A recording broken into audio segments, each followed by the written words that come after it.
Good afternoon and welcome to the second virtual convening of the Kansas Rural Health Innovation Alliance. All right, so hi, I'm Sheena. I think many of you met me last week, but I lead the Access to Care work at the Kansas Health Institute, and we're supporting facilitation of today's meeting. Today, I'm going over the agenda, then we'll have some welcoming and opening remarks from Secretary Stanek and Secretary Howard with KDHE and KDADS. I'll then provide a meeting overview and context, and we'll have a couple of group discussions focusing on finalizing the vision and mission and values for the Alliance, in addition to a review of the application structure and stakeholder input process. It will provide a preview of what to expect for the whole application. We'll have another group discussion about funding pools, and then we'll close with the second half of the meeting being in breakout room discussions based on key topics to get feedback and input on the areas of the application. Then we'll share what we heard in the breakout discussions and discuss next steps for the stakeholder engagement process. Today's objectives include reviewing updates and rules related to the application process, reviewing the current application content and providing feedback based on criteria, suggesting refinements to elements of key components of the application, and identify any missing elements or areas where additional information might be needed for the plan. Then we'll prioritize which elements that would be interested among stakeholders would be interested in for including in the application. And now I'll turn it over to Secretary Janet Stanek with the Kansas Department of Health and Environment and Secretary Laura Howard with the Kansas Department for Aging and Disability Services to kick us off. Hey, good afternoon, everyone. On behalf of the governor, KDHE and KDADS, we want to welcome you here today. Second virtual meeting. We're very excited with the results of the first one, and we want to thank you for your time. We know everyone is very busy. This process is supported by you. You are a governor-appointed Rural Health Innovation Alliance. We want to include a broad range of rural voices and expertise, and we appreciate that again. I'd like to express also our sincere appreciation for you to continue with us on this journey. Engagement ahead of the application is one thing, but we're going to need that engagement going on because we do plan on receiving funding of some sort. So the insights and ideas and expertise that you share with us will help us shape a strong Kansas-centered vision for rural health transformation, and we want to truly reflect the needs and the abilities of the Kansas system. At our first meeting, the focus was on developing a shared vision and mission, and we discussed key topic areas that will form the foundation for the application to CMS. Today, our plan is to build upon that foundation. You're going to get an update and review the application process, what the assessment is of our proposed focus, both the feasibility and innovation for those, and identify where additional detail and refinement will be needed. I can't emphasize enough that we recognize that this is a very fast-moving process and a lot of interconnected pieces. Your time and expertise are invaluable. We want to make sure that we capture as much as we can to come up with an application that reflects the needs of all. We have designed today's agenda and feedback tools to make the most of the time together. We want to gather, again, as much meaningful input as possible so we can quickly turn around, and in some cases, we're turning around things within 24 hours for each other just to keep track of all of the moving parts that CMS requires in this huge application. For those joining by a live stream, we welcome questions and feedback, and you can direct them to kdhe.info@kansas.gov. I'm sure that's in the chat. We're moving quickly again, but intentionally to meet that timeline. With that, I would like to turn it over to Secretary Howard for her to say a few words and to continue on for today's discussion. Thank you. Yeah, thank you, Secretary Stanek, and welcome everybody. Glad to be here with you today. We missed the first meeting last week due to some travels, and was really pleased to see the progress that the group made. So just a reminder of where we are in the process. Right now, there are individual meetings with stakeholders that are wrapping up this week. Obviously, the virtual convenings last week and the one today with a focus on reviewing and refining key elements. Next Monday, we'll have an in-person convening, really coming together in person to walk through the draft application, collect final feedback. And then a key point I really want to highlight, I just said collect final feedback, but there will be ongoing opportunities for engagement, both in the coming days and throughout implementation. The involvement, the engagement, the feedback from this group doesn't end once the application is submitted. Your ongoing participation is really going to be what's key as we refine and carry out these priorities in Kansas communities. The drafting and review process, October 24th to November 3rd by the application development team and the interagency task force, and then hitting that magic date of November 5th to get that submission into CMS. So again, just to stress again, once the application is submitted, we'll continue to create structured opportunities for engagement and feedback. It's so important to continue to hear the voices of rural providers, hospitals, community organizations, and that's really central as we move from design to implementation. As a reminder, the Rural Health Transformation Program application is a coordinated effort led by KDHE in partnership with KDADS and the University of Kansas Health System Care Collaborative, really working together as that application development team. We really are integrating your input, refining concepts, and drafting the components of the statewide application. Again, keeping the vision for the program in mind. And that really remains clear that this is really about transforming rural healthcare in Kansas through sustainable, community-driven solutions. And those really need to be things that improve access, strengthen the workforce, and foster innovation. And those also need to not just be transformational, but the design initiatives also really need to be practical, right? Really meeting our rural communities where they are and giving them the tools to thrive for years to come. So as we transition into the meeting, I just want to once again say thank you for your partnership, your leadership, your engagement, your time. We're really not here just developing an application. We're making a long-term investment in the health and resilience of our rural communities. So thank you for your engagement so far. I encourage you to stay connected, keep sharing your perspectives, and help us carry this momentum forward. With that, I'll turn it back over to Sheena to guide us through today's first group discussion. Thank you so much, Secretary Stanek and Secretary Howard. Thanks for welcoming me in the group and providing a vision for transforming rural health in Kansas. All right, so I think we'll go ahead and get started with the first discussion. We are going to be finalizing the vision and mission and values for the Alliance. Excellent. Hi, Marty. How are you? I'll turn it over to you. I'm great, Sheena. We're under 2 weeks now, so it's an interesting time. But thank you, everyone, for joining us today, and really just picking up exactly where we left off last week, starting with a review of the draft vision, mission, and values. Hopefully, you've had a chance over the last week to sit with these, contemplate them, and be willing to provide feedback. So begin with the vision. So this is why we all are coming together and submitting an application. What is our vision of what we can accomplish? And here we propose that rural Kansas communities will thrive as residents are able to lead healthier lives and have ready access to coordinated, comprehensive healthcare services. So we'd like the feedback from the group in terms of too many words, not the right words, not the right direction. Any way we can refine this to make it more reflective of what we as a group believe we're trying to accomplish. And if we did folks just want to unmute their lines and jump in or add comments in the chat? Yes, feel free to add your comments in the chat. Any final tweaks to the vision that you might suggest?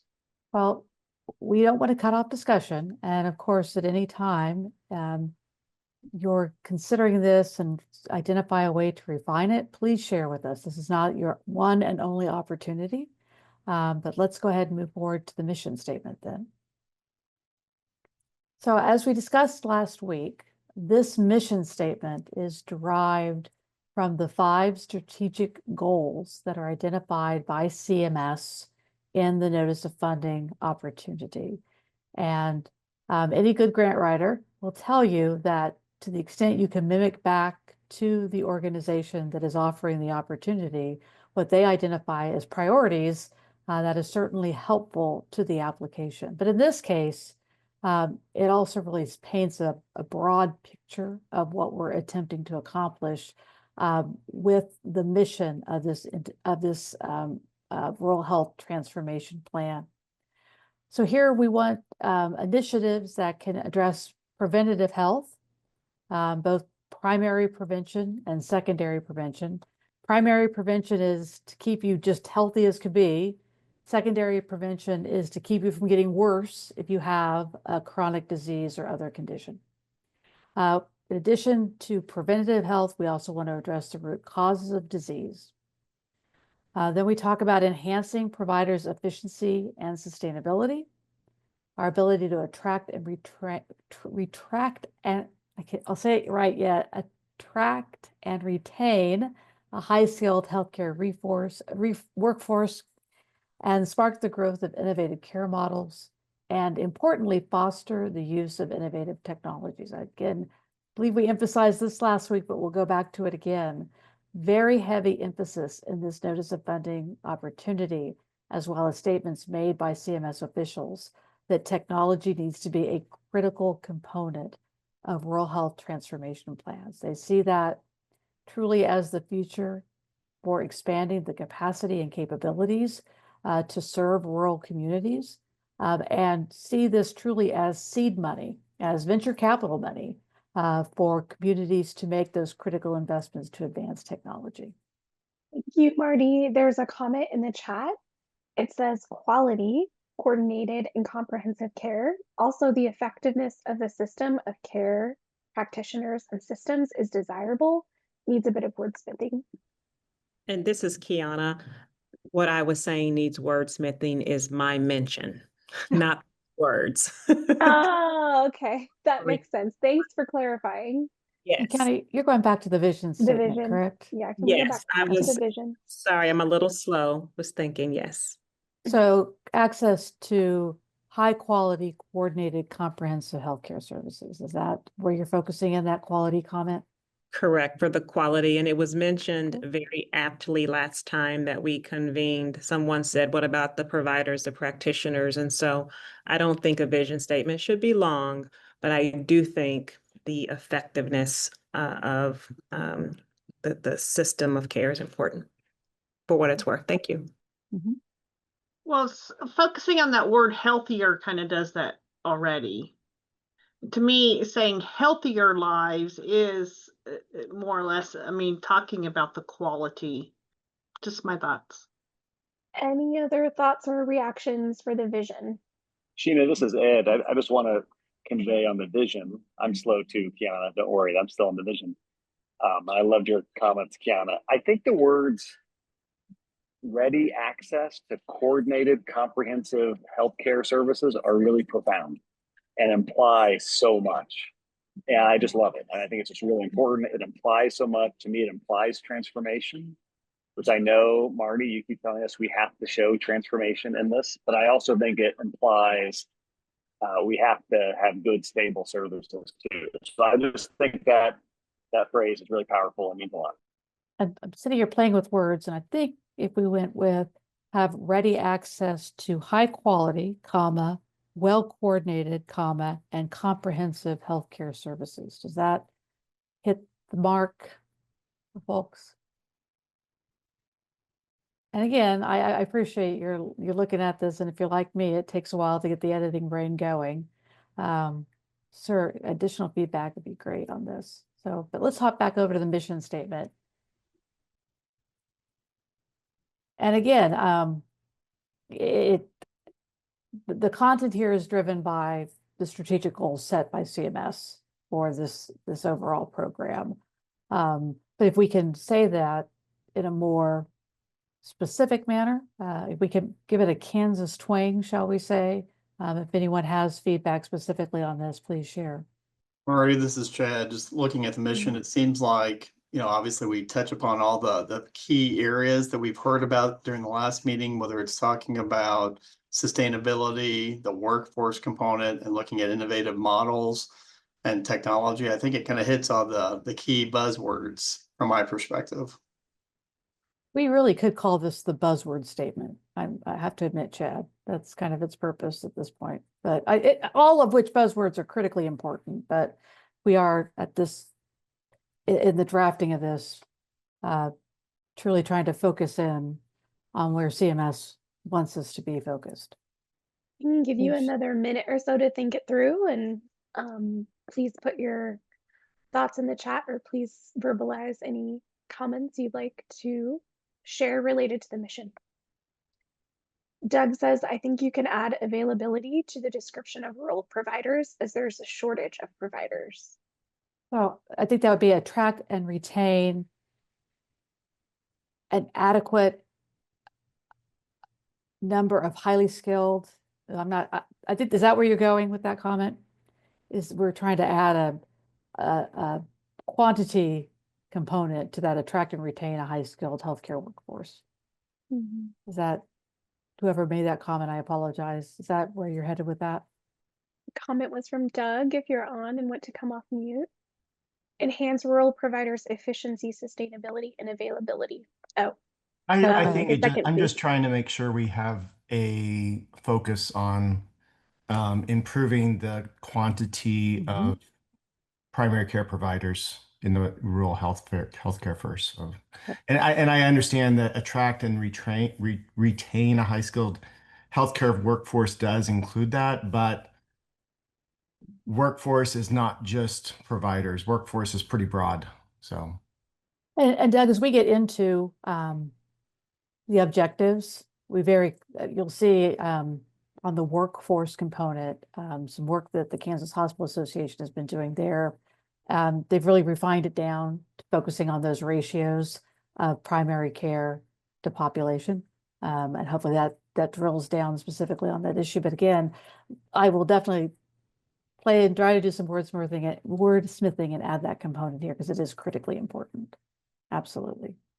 Okay, Sheena, what's next on our list then? Next on our, and others are making comments saying that Oh, mission good. statement is consistent and general positive response. So we will move on to the values next. These are the same. This is 3 of the 4 are the same value statements you saw last week. But we did some work on number 4 in response to comments that had concerns about placing a limitation on only using funds in rural communities, because in fact there are urban facilities with which rural providers work closely, and there may be important investments to make at the urban level for purposes of benefiting those in rural communities. So rather than that very black and white statement, we try to look instead into the wise use of funds, implementing as efficiently as possible, wanting to maximize the benefit to rural communities, so that every dime spent, we've asked ourselves, is this the best way to spend this dime given the rural communities we're trying to benefit? Is it the most efficient way to accomplish the objectives we're setting for ourselves? So that was the revision to that 4th value statement. And again, the value statements become critical because these are our guardrails. So as we consider specific projects, specific programs, we are forced to make value choices. This one in, this one out. Because though it seems like an unlimited amount of money, a $200 million budget still has some constraints to it, as Jody will tell you, as she's been working on the budget. So we do have to make choices. And that's the purpose of these value statements, is to inform our decision making. So what's our true north as we look at these different initiatives. Carrie has her hand up. I do. Hi. Thank you. Hi, Marty. Hey, I wonder about in the fourth one, and I appreciate the change or the amendment. Talking about proven solutions, I'm thinking about some of the pools that are being proposed that might also invite promising practices or the potential for pilots. Is it important to use for the promotion for the applications purposes only those solutions that have a strong evidence base, or is there room for promising practices or innovative solutions as well? In which case I might just tweak that wording a little bit. So change proven to promising, Or both proven and promising. promising. Yeah. Or There's innovative, perhaps, instead of promising. Yeah. It's sort of, I'm trying to think back to specific provisions in the NOFO, because it does sort of have both angles to it. They want it to be, we don't want you experimenting necessarily. But I think if you have promising, it's not necessarily causation, but it looks like correlation. I think that would be appropriate. I think, and as we talk about the funds, that is exactly where we're going, because it is opportunities within a community, within a region, to some degree to try experimentation more along the lines of, we've never worked together this way before, which isn't necessarily a proven strategy, right? It's a promising strategy that we could do that. So I like that idea of saying proven and promising. Thank you. Others? Marty, this is Chad. I think Carrie mentioned whether it's proven and promising or proven and innovative. I think either one would be appropriate. And I appreciate the fact that it still kind of focuses on to maximize the benefit to rural communities across the state, which is ultimately kind of what we're looking at doing with the Transformation Grant Program. So I think it's really important to continue to emphasize that. So I think the change that you made seems appropriate to me. We have a few minutes left, so I think now is the time where if we can maybe show the vision, the mission, and the values again, and just get any final suggestions, thoughts, and comments, then I believe the plan is to make the final edits to those and have them to present to you on October 20th. So again, I'll read the vision statement. Rural Kansas communities will thrive as residents lead healthier lives and have ready access to coordinated, comprehensive healthcare services. There's a slight change suggested there that will be incorporated. For the mission, a change that was suggested would be to incorporate the word availability around providers' efficiency and sustainability. There was also another comment for including the following phrase after attract and retain a high-skilled workforce to add the words at the top of their scope. It was referenced in the application that was suggested by Brenda Sharp with REACH. And then for the values, another possible tweak to the fourth value would be to add in the concept of proven and promising solutions to account for those that may be promising but not yet proven, in the spirit of innovation and transformation. Thank you to everyone. This is really high level stuff, and I think it will help not only provide a clear path for the application for Kansas, but also when thinking later about the programs and the projects that are going to be included, these values can really underscore all of those to make sure that there's a clear vision and plan for Kansas. All right, we can go ahead and move on to our next agenda item.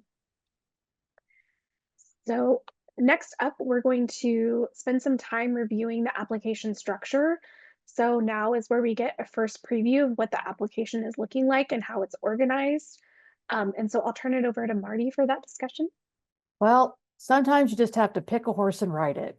And that's what we're doing at this point, because just by way of background, the Notice of Funding Opportunity provides instructions on the project narrative, which the primary purpose is to state your need and then to state your solutions that are within the initiatives that comprise your plan. And the plan, which again is the document for which we're seeking approval and funding, is really, at the end of the day, the initiatives we've selected and the governance and management structure we wrap around it to achieve implementation and then sustainability. And the initiatives, as we discussed, are driven in large part by those 10 initiative-based factors that are identified in the notice of funding opportunity. So CMS has told us, we want your plans to address these factors. And in fact, we're only going to fund initiatives that reflect those factors. So if you want to take the money you receive and how you budget have to be tied to initiatives that again are consistent with the factors, because this list of factors are playing two roles in the application.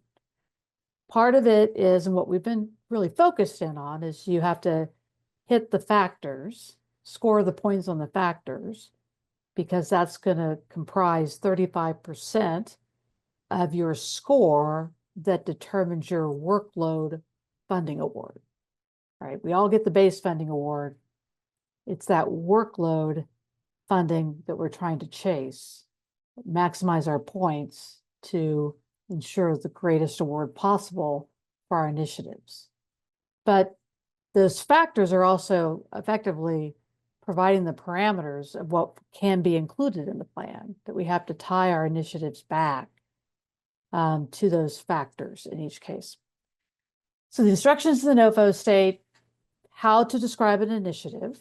So it goes through the requirements for it. It provides examples of potential initiatives, but then subsequently CMS has said in FAQs that those examples provided are only at a high level, and their expectation is for a much more significant level of detail to be presented in the initiatives from the states.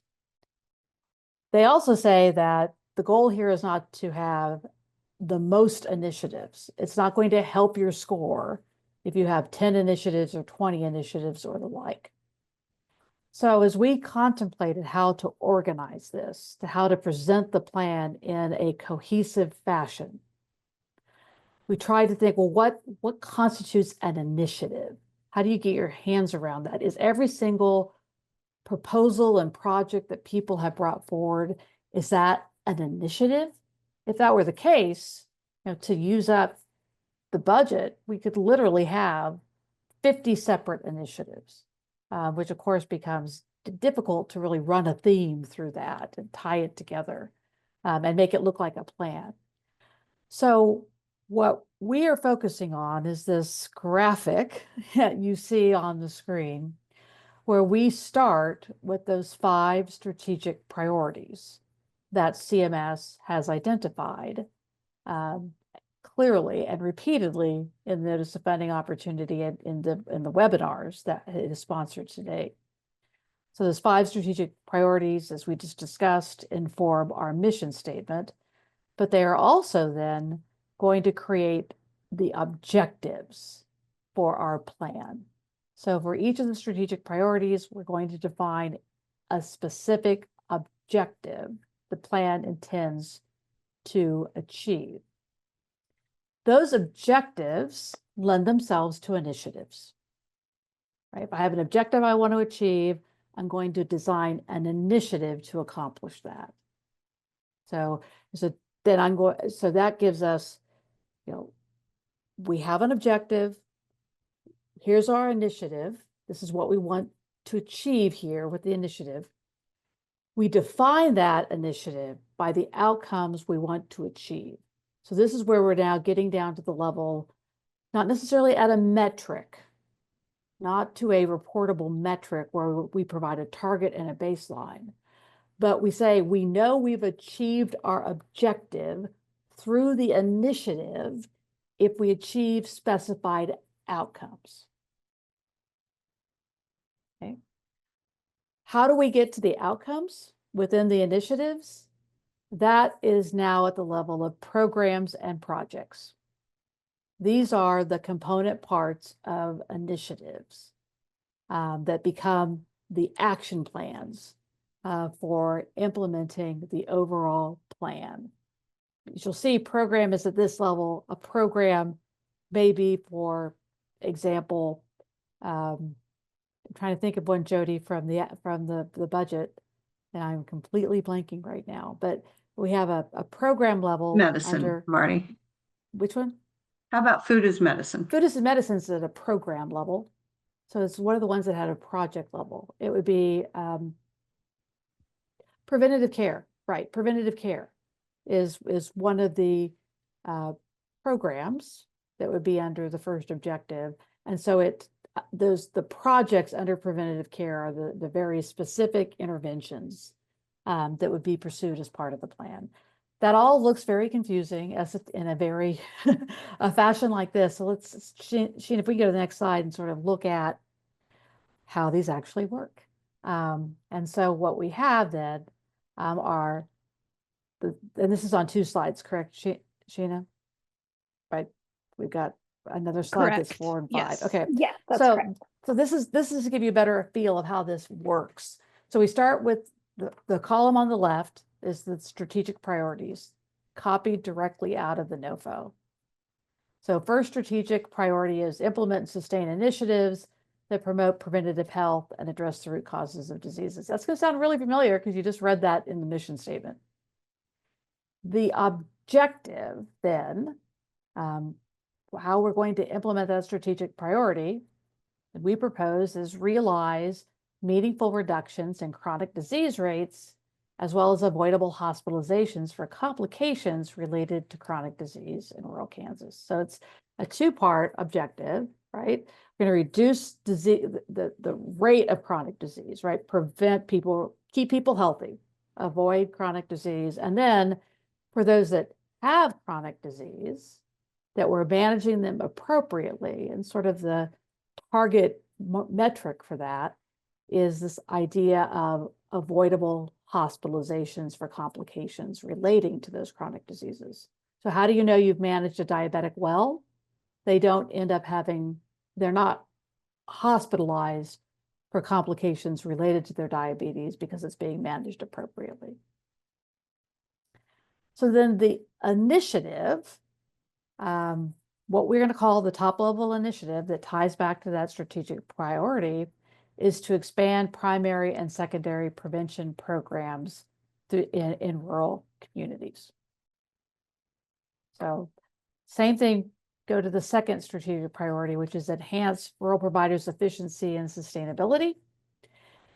Here, the metric, again, the objective, which is how do we put that in a measurable framework, is to substantially reduce the number of rural Kansas hospitals with negative operating margins. Now, granted, we're focusing on a particular type of provider, which is the rural hospital, but appreciating that in most communities that the financial success of that hospital, other providers are very dependent on the financial success of that hospital. And again, history has taught us when you lose a hospital or a hospital begins cutting services because of financial strain, then that impacts the entire healthcare ecosystem in that community. And so to come up with an objective, how do we really measure sustainability of healthcare? Our measure here can be improving the financial performance of hospitals and objectively accomplishing that by reducing the number of hospitals with negative operating margins in Kansas. Now, another opportunity here, of course, would be, as we referenced previously, ratios of primary care providers, behavioral health providers, or dental providers to the population. So to kind of eliminate those shortages so that we can ensure sustainability. We're going to mirror that in the workforce initiative when we get to that. So that was, we considered that as we were drafting these proposals as, well, should we be looking more at the actual individual provider level as opposed to the facility level? But for this objective, we thought we could focus in on the opportunity by looking at specifically the hospital's financial condition. And the initiative around that, of course, then is securing local access to care. Number 3 strategic priority is the workforce, attracting and retaining a highly skilled workforce. Again, language sounds familiar from the mission statement. And here, the objective is improving that provider to population ratios in rural Kansas, as well as easing nursing and allied health provider shortages in rural Kansas. And the initiative there is built around having a sustainable workforce. Number 4, strategic priority is spark growth in innovative care models. The objective here mirrors an objective that CMS adopted a couple of years back of having 100% of Medicare and Medicaid beneficiaries in rural Kansas in accountable care relationships by 2031. So all rural providers having that opportunity to participate in some form of an alternative payment model, whether that's a pay-per-performance model, a shared savings model, an episodic payment model, a capitated model, a full risk model, a partial risk model, a direct-to-employer model.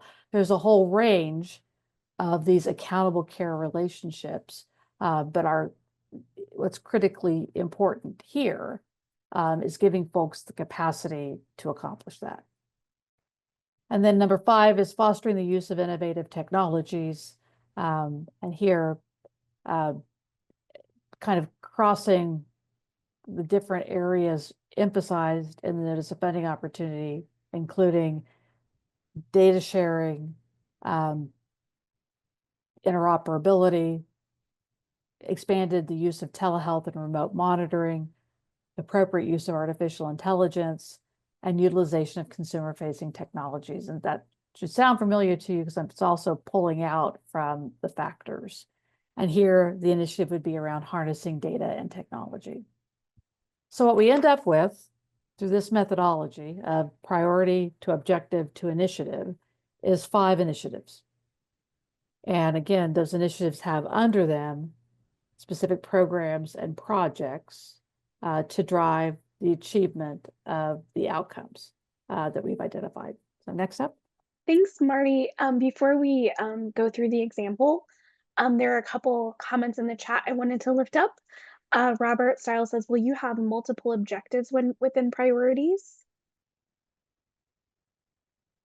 There should be. There's one objective per priority. What at this point is one objective per priority, because again, our goal is to have these comprehensive initiatives. And so we're trying to build the initiatives down. Correct. Cool. And then Denise says, community-based organizations are essential to help address root causes of diseases. They're often at risk of having negative operating margins. Without them, I don't believe we can transform healthcare. So I think a comment for including community organizations in that objective. Doug says, I'm not sure how provider to population ratios are calculated, but our counties are rather small compared to the national level, and some of our rural hospitals even serve 4 to 6 counties, even especially when considering OB services. And so, and Robert says initiatives seem to be less specific. So I think helping go through an example of how everything has come together would be a good place to transition to showing a preview of the first strategic priority and initiative. And then we can address any questions related to the structure after that. So initiative number 1 is like, again, a grouping of activities, again, woven together, implemented consistently across a shared timeline with common milestones. That's our definition of an initiative. And we start with the strategic priority, preventative health, as well as preventative health is that first strategic priority. The objective then is putting that into a measurable perspective, right? So realize meaningful reductions in chronic disease rates and avoidable hospitalizations for complications. The initiative then, the broader initiative, expanding primary and secondary prevention programs. So how are we going to achieve that? We have specified objectives tied to that. specified outcomes tied to that. That then gets us to what are the programs and projects that are implemented to achieve the outcomes targeted by the initiatives. I understand this sounds like a whole lot of words right now, but being able to run an organizational principle through the narrative, and then being able then to build it into implementation plans as well as milestones and timelines becomes critical in terms of the structure of the application. Next up, Sheena. So let's go again, take a little deeper dive on this initiative 1, expanding primary and secondary prevention programs. We then said, okay, what are outcomes? How do we know we've achieved this? How are we going to measure that we've effectively performed on that objective? And you see here, there are 7. We went broad to start, and this is where we need your help, is to be in this process of narrowing these down. What we've focused on doing was coming up with outcomes that are measurable, that there is data available.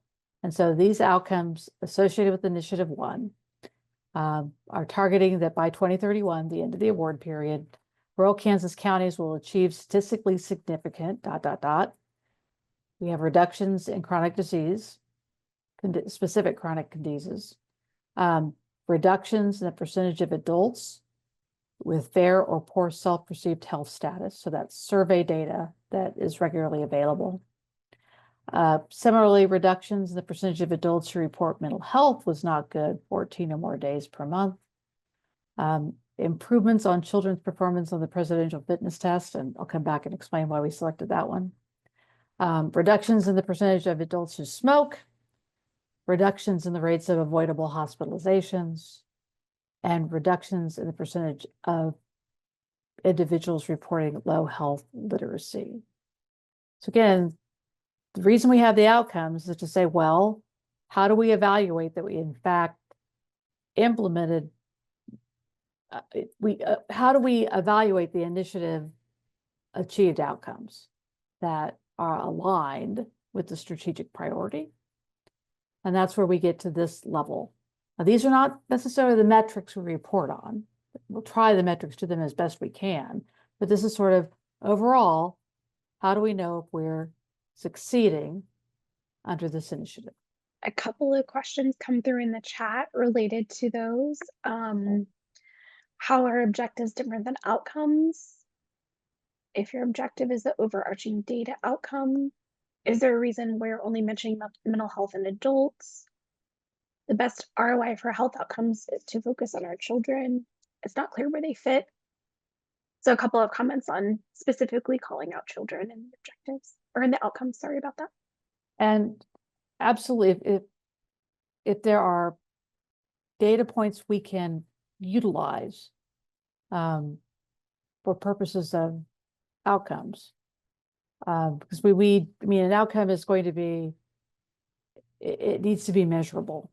So we need to have a baseline where we are today and a vehicle for collecting data to demonstrate where we are in 2031. And again, for a lot of you, these are going to look familiar because they're pulled out of Kansas Health Matters and data that's available at a county level through Kansas Health Matters. Not necessarily collected, all this data is collected on different schedules, on different measures, but that's the source for most of the outcomes you see here. And this is the most direct because of it being focused on prevention programs. You can identify those outcomes. Remember, objective is expand primary and secondary prevention programs. I mean, I did it myself. I'm sorry, guys. That's the initiative, right? How do we know if our initiative achieves its objective? Well, we look at the outcomes. So this is the outcomes we want to achieve. If we achieve these outcomes, we know we've met our objective through this initiative. Thank you. Some more comments and suggestions are coming in on the chat. an agreement around diagnosis of chronic disease. That takes a long time to measure. So maybe more of a concern with reduction in morbidity from that disease. Also a comment about smoking prevention starts in childhood and potentially broadening on adults who smoke to those who use tobacco products. And Denise mentioned there could be a data for children and adolescents available through KDHE. So some considerations for outcomes for Initiative 1. All right. I think we can move ahead and go to the potential programs and projects to show this example. Thanks. So this is, again, as you recall, folks responded to the request for ideas, proposals, projects, and well over, I think we're now well over 200 that have come in. The application team has been sorting through those, talking with folks on follow-up, developing budgets, looking really to make sure we've hit those proposals together, hit all of the themes. And so what you see here is the preliminary building of an initiative through programs and projects. So a program, as you see here, there are currently under Initiative 1, 5 programs. Patient-facing technologies, dual eligibles, behavioral health, food as medicine, and then the Sovereign Nations Fund. So let's go through each and why we've included each, or at least the reasoning of the team at this point. And again, want your feedback. Patient-facing technologies, again, goes to that specific factor. One of the 10 factors talks about patient-facing technologies. So there were some excellent proposals presented on evidence-based initiatives, specifically the Thrive Digital Mental Health. That's a computer-assisted cognitive behavioral health intervention that could be implemented. Similarly, there's LEAP Lifestyle Platform from Alzheimer's Prevention. There is the very well-known the Diabetes Prevention Program, which now has been structured in such a manner that can be delivered asynchronously, which is a significant change on how this program has been developed previously. So being able to leverage that opportunity. YMCA 360, again, another evidence-based program focused on lifestyle changes. And then the Telehealth Rock school-based programs, bringing preventative care and lifestyle education into the schools. So there are 5 examples of patient-facing technologies, all of which are consistent with primary and secondary prevention programs. Second category here, you're saying dual eligible beneficiaries integrated care. Why are we calling out dual eligibles under primary and secondary prevention programs? Again, it's a specific factor listed in the NOFO.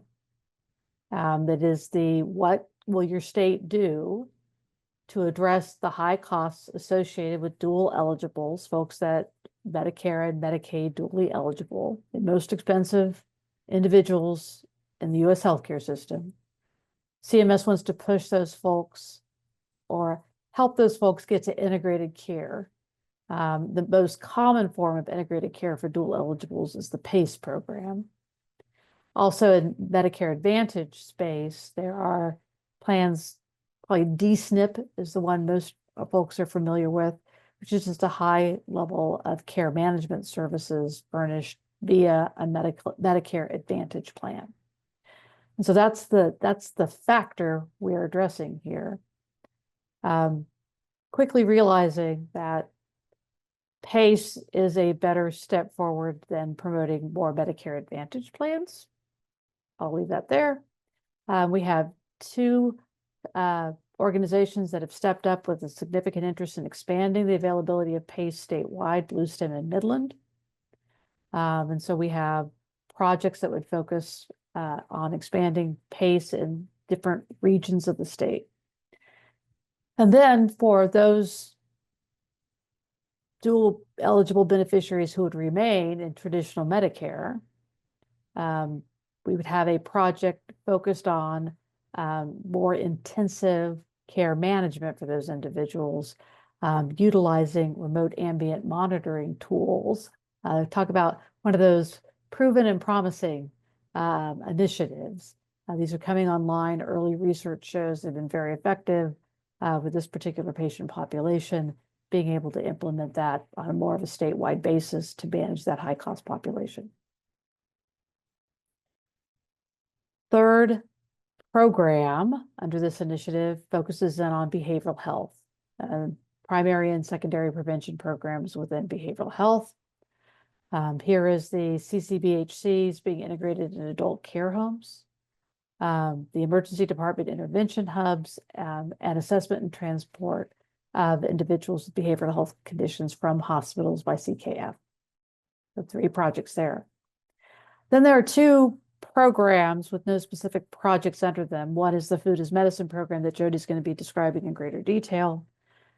The 5th program here, excuse me, is the Sovereign Nations Fund. And this is the beginning of funds. We're going to have more conversation around this. But is creating a special pool of funds, a defined amount of funds that would be available to the 4 recognized tribes in the state of Kansas for healthcare initiatives on their reservations, which of course are located in rural areas of the state, and having it administered through the state, having those funds available to ensure they have the flexibility to introduce that primary and secondary prevention through their healthcare system. So that's how an initiative is born. It's a long ways down, but that's how we get there and organize them. So folks' response. And what are we missing? That is critically important here.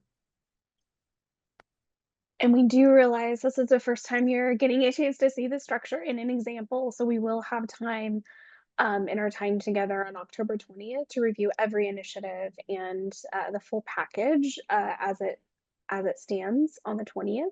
And you'll get a chance to kind of marinate on the information and think it through and provide feedback as well. Some initial thoughts coming in. Absolutely. A question from Dr. Kraft. Absolutely. This is all written in pencil. Everything can be erased and more can be added to it. Our constraint is a budget. And so while there's some flexibility in the budget, we've been told to budget to $200 million. The NOFO states that if we don't know if we're going to be awarded $200 million, we could get more than $200 million given our scores. And so if we end up with $250 million, the NOVO says that we'll have an opportunity with CMS to determine how we're going to rebudget to account for those additional dollars. So which projects will be emphasized more to account for those dollars. So there is an incentive here to be more inclusive in the number of programs and projects. Granted, still, it's a tug and pull process, and that's why we go back to the values, is to help us decide which ones should be here. So no, this is exactly why we need this, the Alliance group, your feedback, because we're looking at it from one perspective as we pull this together. And certainly we're going to do our best to have information to you in advance, but please understand there's a lot of building it while you fly it going on as we work through the application, as we process our way through the proposals that have been received. Thank you. Also, a couple of comments about wanting to see children addressed in the plan. So just something to note. All right. Okay, I'm going to move us along. And once again, we'll have some additional time. Before we move to funding pools, Marty, I know you wanted to talk a little bit about a letter of support and what that might look like. Yes. The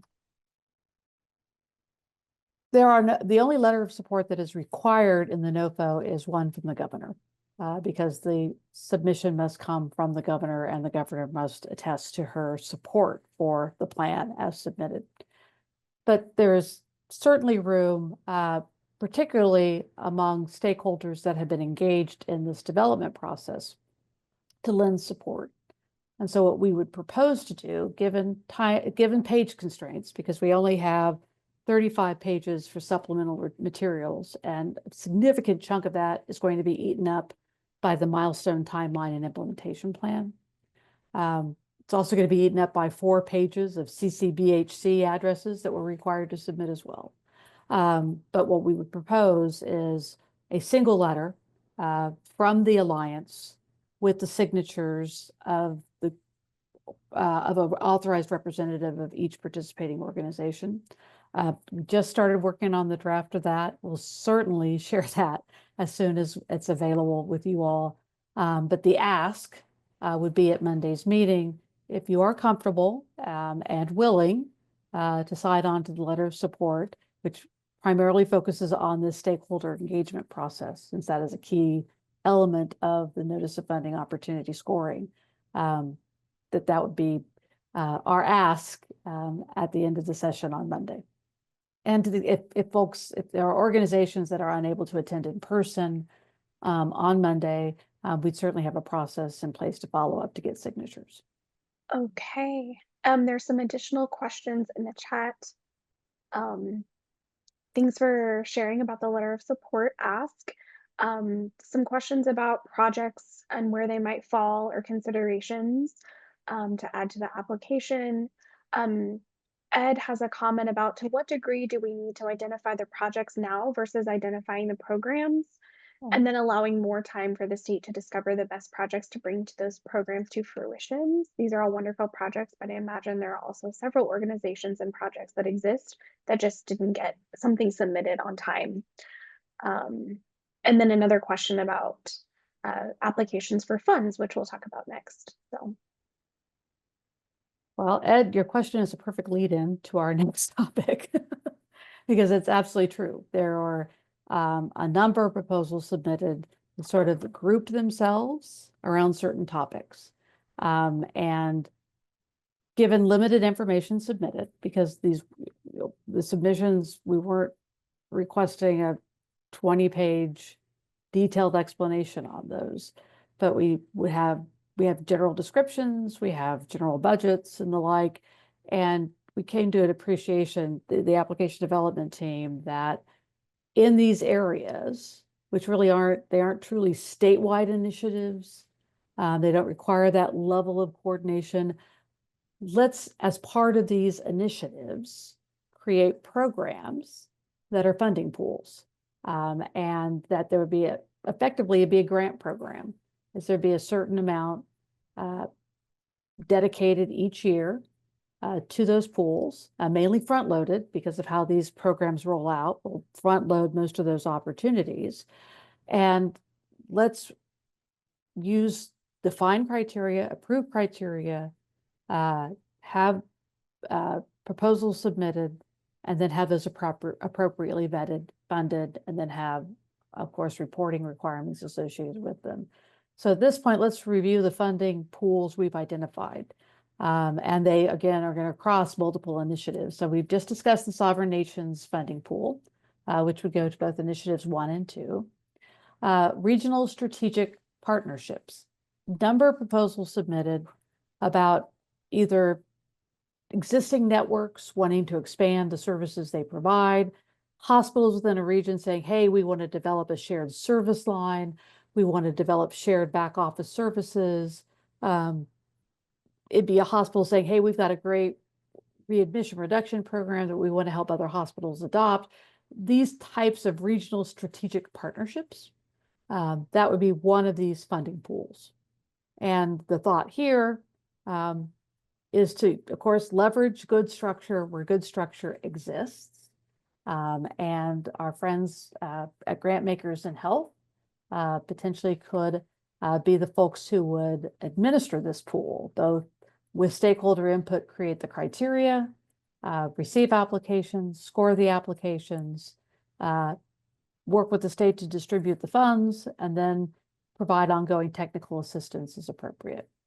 Similarly, Community Innovation Fund had a number of proposals where typically individual communities were saying, we need an X. If we had a Y, we could really do some new things. So they are transformative to the individual community or spark innovation in an individual community. And again, we would propose creating a funding pool for that. Hospital capital expenditures. This is this is sort of a two-part fund. Part would be dollars to support hospitals that are converting to rural emergency hospital status. We've learned through the REH status, REH transitions the state has gone through. I think there are 3. Is that right, Chad? 3, 4, 3, 4, 3. Thank you. That there are some needs in terms of reconfiguring the facility, being able to, if you offer skilled nursing facility services, that you come in compliance with the SNF COPS, for example. And that's funding not otherwise available. We consider the hospitals that are converting to REH, most are going to be capital poor. So making funds available to support that. Otherwise, other initiatives which would require capital for primarily remodeling or new equipment, because that is permissible within the NOFO, but creating a fund for those types of capital investments that are innovative, that they expand the capacity of the hospital to deliver services, they deliver services in a different way, they enable the use of technology. That would be in that funding pool. Workforce training and support, I will leave that to the team at KHA to discuss in greater detail, but again, a number of excellent proposals submitted. And rather than at this point try to choose winners and losers, which we don't want to be in a position of doing at this point, we want more winners, all winners, but to create this funding opportunity for those types of initiatives. Non-emergency transport. Again, this is similar to the community innovation pool, but this is specific asks for rural communities that don't have transportation available to individuals, don't have a bus, don't have an Uber service, but be able to make sure folks can get to appointments, specifically focused on fusion therapy, chemotherapy, dialysis. The data shows that lack of transportation to those types of services obviously lead to more significant complications, more significant expense. So creating that ability for communities to develop a sustainable plan around non-emergency transportation. Also address here folks with disabilities who require transportation for activities of daily living, creating a vehicle for that when it's not otherwise covered by Medicaid.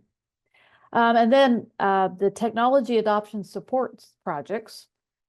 This goes both again to consumer-facing technologies, again, that factor that's critical in the application, as well as the use of artificial intelligence. We've heard repeatedly from folks that, yes, they keep telling us that AI is going to be critical, that AI is going to change things, but I don't have any means to evaluate AI technology. I don't have the capacity to implement AI at our facility without a very clear roadmap for accomplishing that.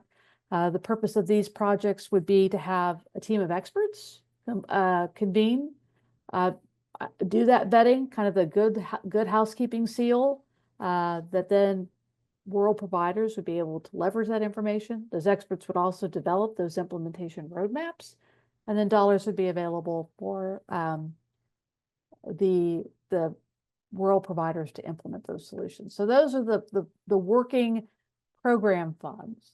Again, as Ed, you noted, it's difficult at this point to get down to this level of projects, given just the incredibly condensed period of time we're working in it. Again, I think I said this last time, but what I would do for a planning year under the size of this grant and what we could do with it.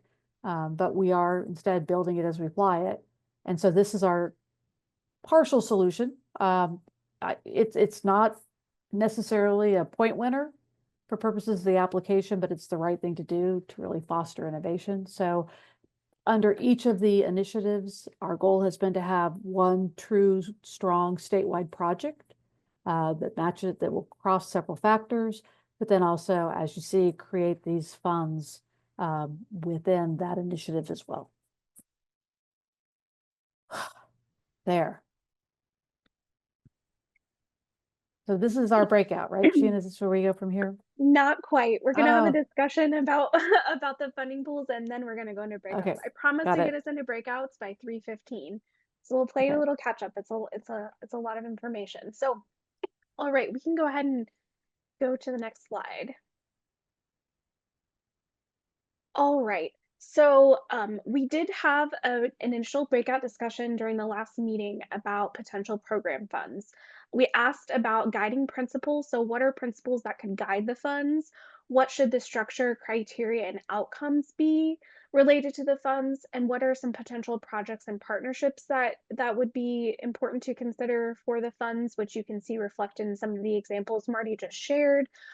So I'll go over a few key pieces of the feedback. But as I do that, we have a few questions that Lindsay is going to put in the chat for you to think about. You can answer 1 or 2 or 3. Provide any of your thoughts related to guiding principles, criteria and outcomes, and projects and partnerships. And Lindsay, I'll go ahead and ask you to put all 3 questions in the chat as I go over the feedback. So in terms of what people talked about, they were asked what should really guide. There was strong agreement that the funds that were to put in place should be sustainable beyond the initial funding period. They should be replicable and scalable. They should maximize impact for meaningful change, and they should promote and build upon existing partnerships with an emphasis on collaboration. They should have a straightforward application process that removes barriers to access, like someone said, little red tape, and a clear vision for sharing how the pools are innovative and transformative for Kansas. In terms of the structure and how the fund should be designed, there was a suggestion to have a multidisciplinary stakeholder group to review the applications for the funds, to ensure the review process has clear criteria for the fair distribution of funds, and that goes back to having a clear vision and making sure it's not a barrier to apply for funds, but to make sure that everyone knows what's expected. It's also suggested to consider the size and capacity of the organization when determining funds.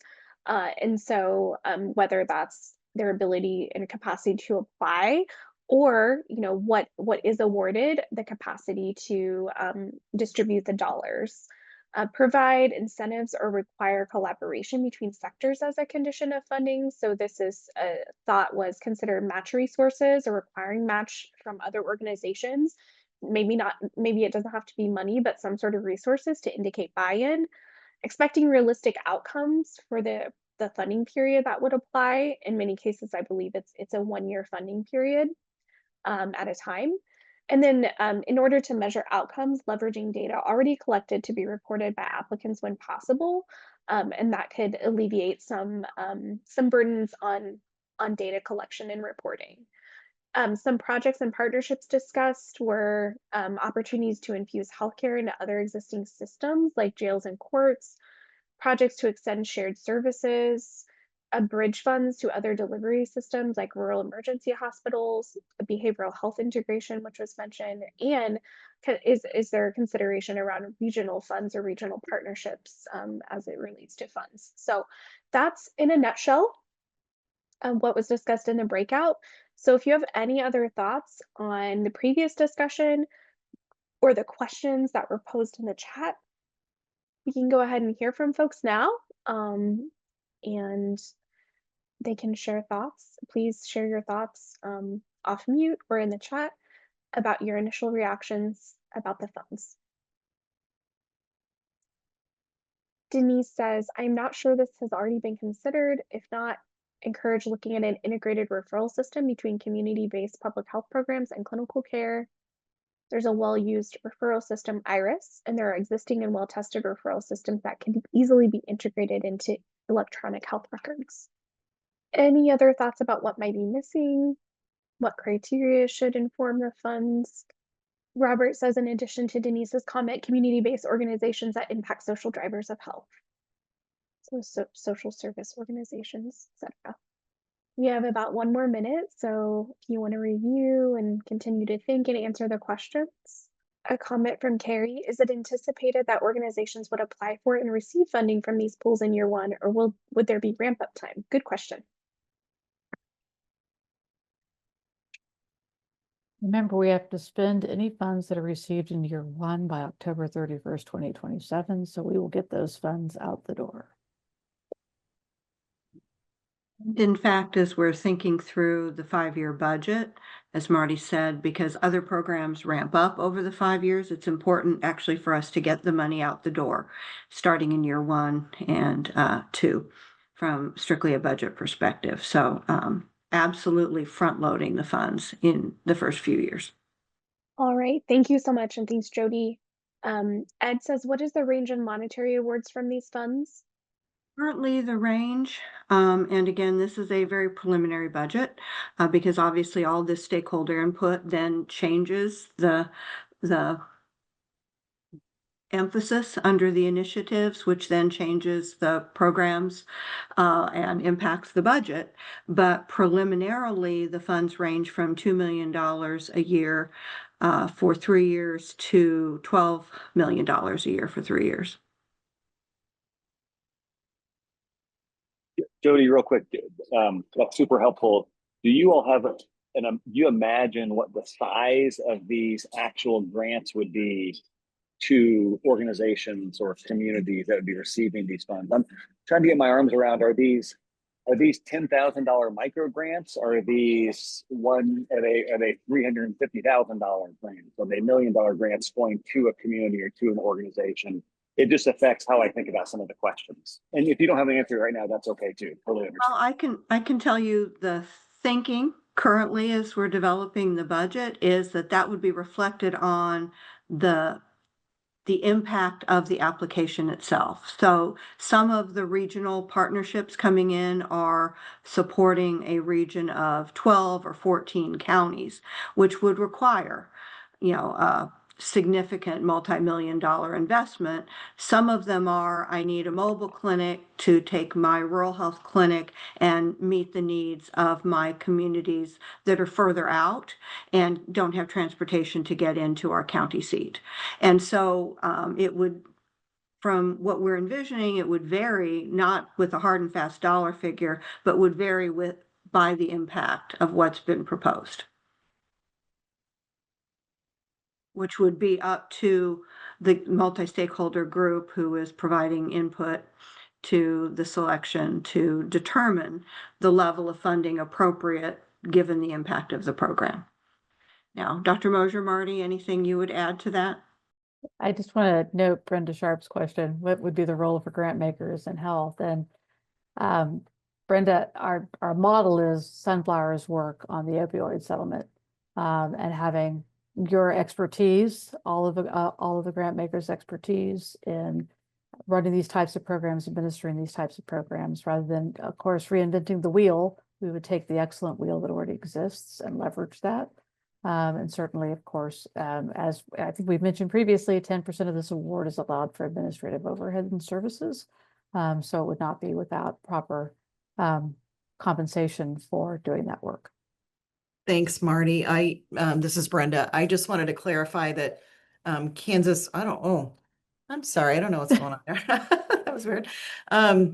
Kansas Grant Makers in Health is a loose collaborative. We are not an organization in and of itself to accept funding. We do have an opportunity fund that is established at the Topeka Community Foundation that occasionally our members contribute to and do some joint funding. So I just wanted to be sure we weren't overrepresenting in the application the structure. Individually, I think foundations could potentially serve in that role, but I just wanted to be sure it was there wasn't an expectation that there was like a formal vessel there established at this time. No, we just thought it best for you all to decide which of you wants to move forward with that. We don't pick winners and losers the best we can. Gotcha. And in that one, we'll let you all decide. Okay, thanks.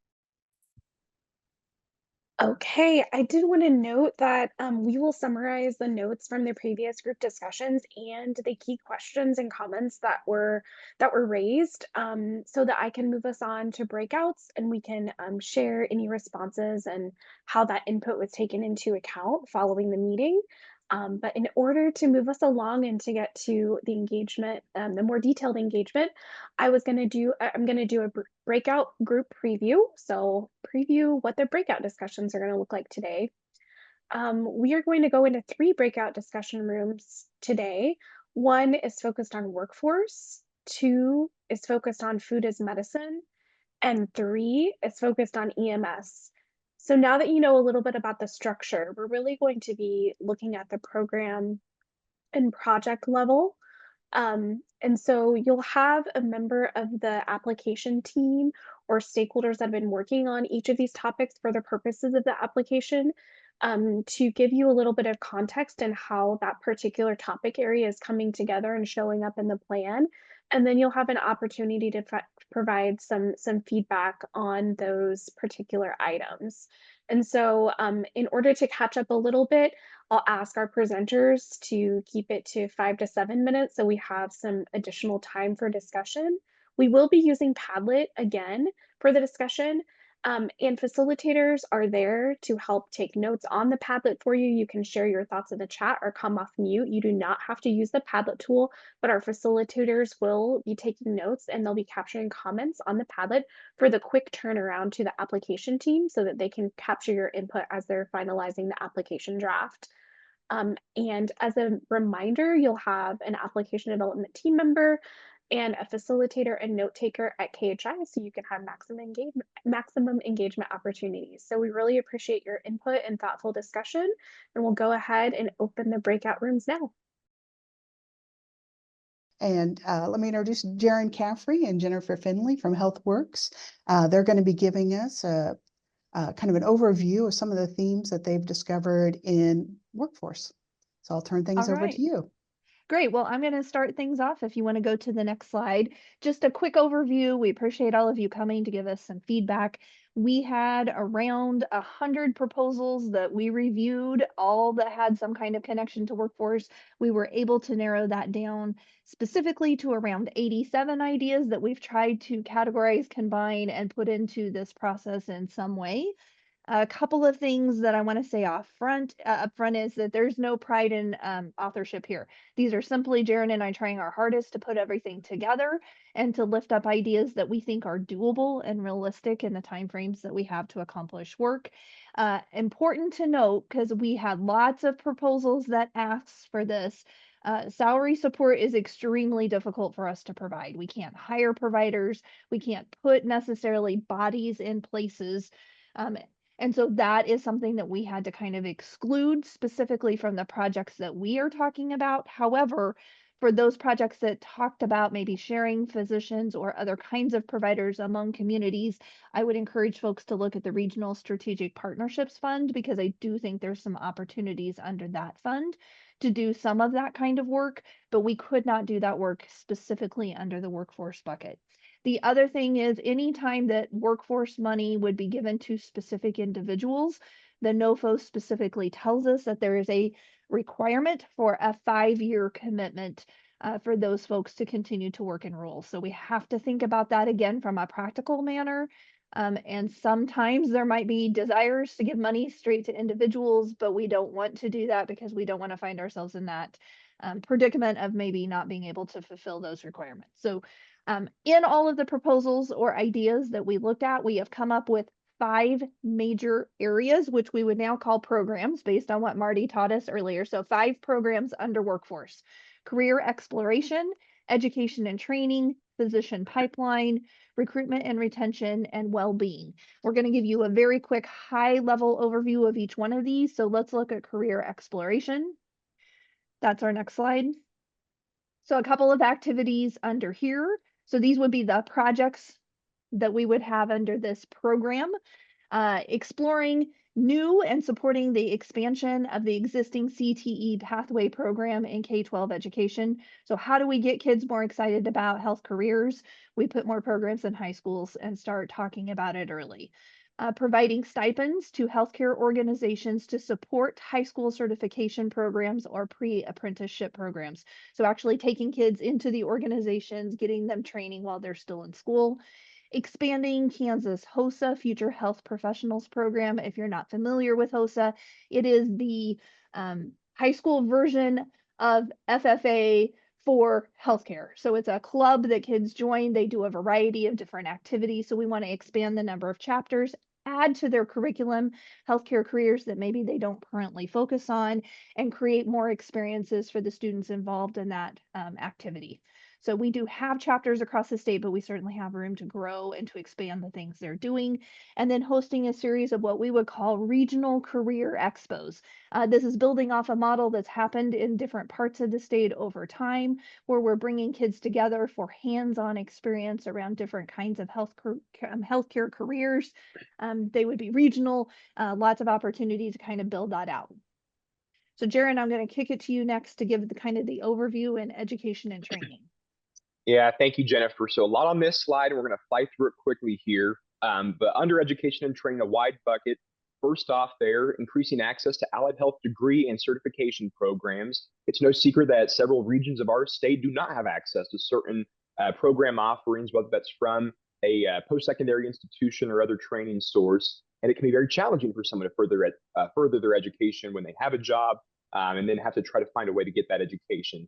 So this would help bridge some of those gaps and provide access to those, whether that's modalities of part-time, hybrid, online, but also ensure that programs are able to be offered within those geographies. And we're talking about a wide variety when we say allied health, and that includes things like imaging, behavioral health, EMS, community health workers, etc. The number 2 item there would be to create a health profession service scholarship and or loan repayment program. There really are no state or federal funding mechanisms that support more of that allied health professions to incentivize students to go into those programs and then also get them into and incentivizing them to practice in rural parts of our state. And so the promise that covers parts of that at the tech and community college level in the state, but really as we look especially including some of those professions and others at the 4-year and postgraduate level, behavioral health, social work, some of the other hospital and non-hospital disciplines, EMS, community health workers, this being a fund to cover a lot of those, mimicking really on the Kansas Nursing Service Scholarship Program. And that would importantly have a 5-year rural service commitment. The third item there, a dental scholarship program or loan repayment program to provide scholarships for Kansas students enrolled in dental programs that again have to commit to practicing in rural Kansas for 5 years after graduation. And then number 4 there, develop a community paramedicine training program. One of the other groups today is addressing EMS, and so there are proposals regarding that and community paramedicine in particular, but no schools offer programs to actually facilitate the development of that piece of the workforce, and so this would address that. The next one, develop a centralized community health worker certification and training hub. Some various elements under this, but really the premise there being that there's no body in place currently for the sanctioning and recognition of community health workers to then get reimbursed for those services. And that's really in light of some of the changes here really in the last couple of years. And so this would help address some of that and fill those gaps and ensure that there is oversight with competencies and coursework as well. Then next on the clinical site, a capacity issue. Some of the colleges and post-secondary programs often cite a lack of clinical sites that really can constrain some of their programs. So this would help support employers to have clinical instructors within their organizations to help expand the number of clinical opportunities for nursing, allied health, and other programs. Similarly, the next bullet would be to provide preceptor incentives for a wide range of facilities. Other states have developed these, but Kansas has not gotten on that bandwagon. And so this again would help on that expanding clinical site capacity, and there's some retention benefits from that as well. Next, there's been a lot of work in the state of Kansas these last 3 years on healthcare apprenticeships. But one area that really has not been as tapped into is behavioral health. And so this would look at expanding and building more of those pathways for behavioral health apprenticeship programs, and then expanding mobile simulation labs for healthcare employees, because it can be very difficult to maintain low volume, high risk clinical skills in a rural environment. And so instead of sending staff away, which has its own challenges, this would really bring that high fidelity simulation to rural facilities. And then that lastly here, it was mentioned and alluded to earlier, but a healthcare training fund. This is being one of those funds to really try to incorporate, to Jennifer's point, there were dozens of ideas that were submitted that really were specific upskilling or training opportunities. And so this would help try to incorporate a lot of those for facilities or organizations to apply towards that fund to do those types of upskilling and training activities. And then on the next slide, This one being really that physician pipeline development piece. And so some of the highlights here on the project side, starting now on the medical student piece, to increase medical student exposure to rural experiences. There was a lot of great studies out there pointing towards the value of providing exposure to those medical students for rural exposure opportunities to then incentivize them to maybe practice in rural once they complete all of their training. This project would provide some grant funding reimbursement for those rotations at approved sites. And then similarly, that second bullet, one of the key barriers for some students is even if there are rural rotations available, that these students might not have access to housing. And so this would provide another grant opportunity for students, or housing stipends rather, for those students to actually be able to rotate in those rural areas to find and stay in safe and accessible housing. The next one there, with the expansion of the Kansas Medical Student Loan Program. This is a really successful existing program, but this would be proposing to expand some of the specialties that would be covered, and also the award amounts to again build the physician pipeline here in the state. And then similarly there on the next piece, more on with the residency aspect, we would propose to have some funding of more GME slots and expanding rural residency programs to, again, we need not just on the medical student side, but of course, if someone is where they have their residency is a likely place where they may then practice once they complete that residency. So this would facilitate some of that. And then expansion of the Kansas Bridging Plan, another successful program that has seen some great retention statistics. This would similarly increase the award amounts and additional specialties that would fall under that bucket as we're growing the physician pipeline these next 5 years in particular. Next area or program would be around recruitment and retention. 3 specific projects that we've identified. The first one is more to generate interest in general in not just health careers, but working in rural Kansas and healthcare. So a marketing, public relations, advertising campaign to make sure that folks are aware that there are lots of great opportunities out in our rural healthcare organizations. The second one, to offer retention stipends for new employees. That was an idea surfaced in several different proposals. So if you're able to secure new staff, a bonus to them after they've been with the organization for a certain period of time, we would have to tie that 5-year commitment to that one, since it would be going to the individual. And then implement a nurse residency program. Again, another proven practice we know from other states that really do help nurses successfully start their careers and stay in organizations, is by having that available for them once they graduate.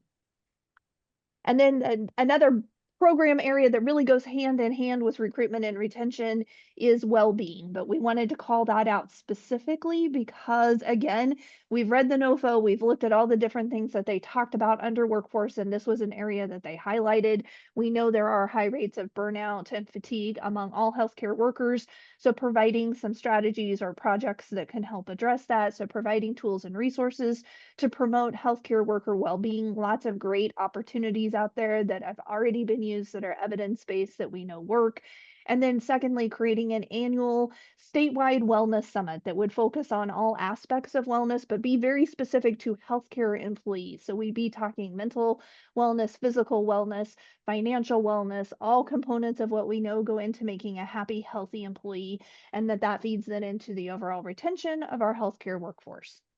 So that's the very, very quick overview of all of our different projects and ideas under the workforce area.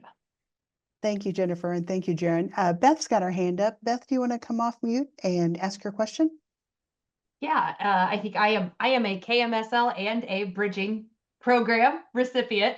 I think one of the things when I was thinking about this earlier was KMSL right now is only for MD students. And especially with the fact that we have a DO school that is now in the state of Kansas and would like to also get other students in, I think it's important to make sure that we have that both for MD and DO physicians. Great point, and something we had noted. All right. Okay, and Kiana's got her hand up. Please come off mute. This is a very comprehensive list of options, and I wonder how much resources we'll have to address all of it, because it really kind of covers the ecosystem. A few things I'm interested in is midwifery and doula care. And then the other thing that we have learned as we talk about workforce with our rural community systems of care is housing. Providers frequently bring up there's no place to house people once we attract them here. So not student or resident housing, but housing for workforce. So workforce, healthcare workforce housing. I am clear that the award could not be used for bricks and mortar or construction. I saw that. But I'm curious about innovative models for workforce housing partnerships to be able to attract the physician pipeline and the retention piece, recruitment and retention. So it kind of hits two of those issues there. Super. Thank you, Kiana. I just dropped in the chat. You'll see it as Topic 1 Workforce, and that's the link to today's Padlet. So like last week, we'll use that Padlet tool to help record some of our discussion and kind of use it as an organizing tool as we go through our thoughts. So let folks get into that, and I'll go ahead and share my screen so we can all be seeing the same. All right, so everyone should be seeing the Padlet screen.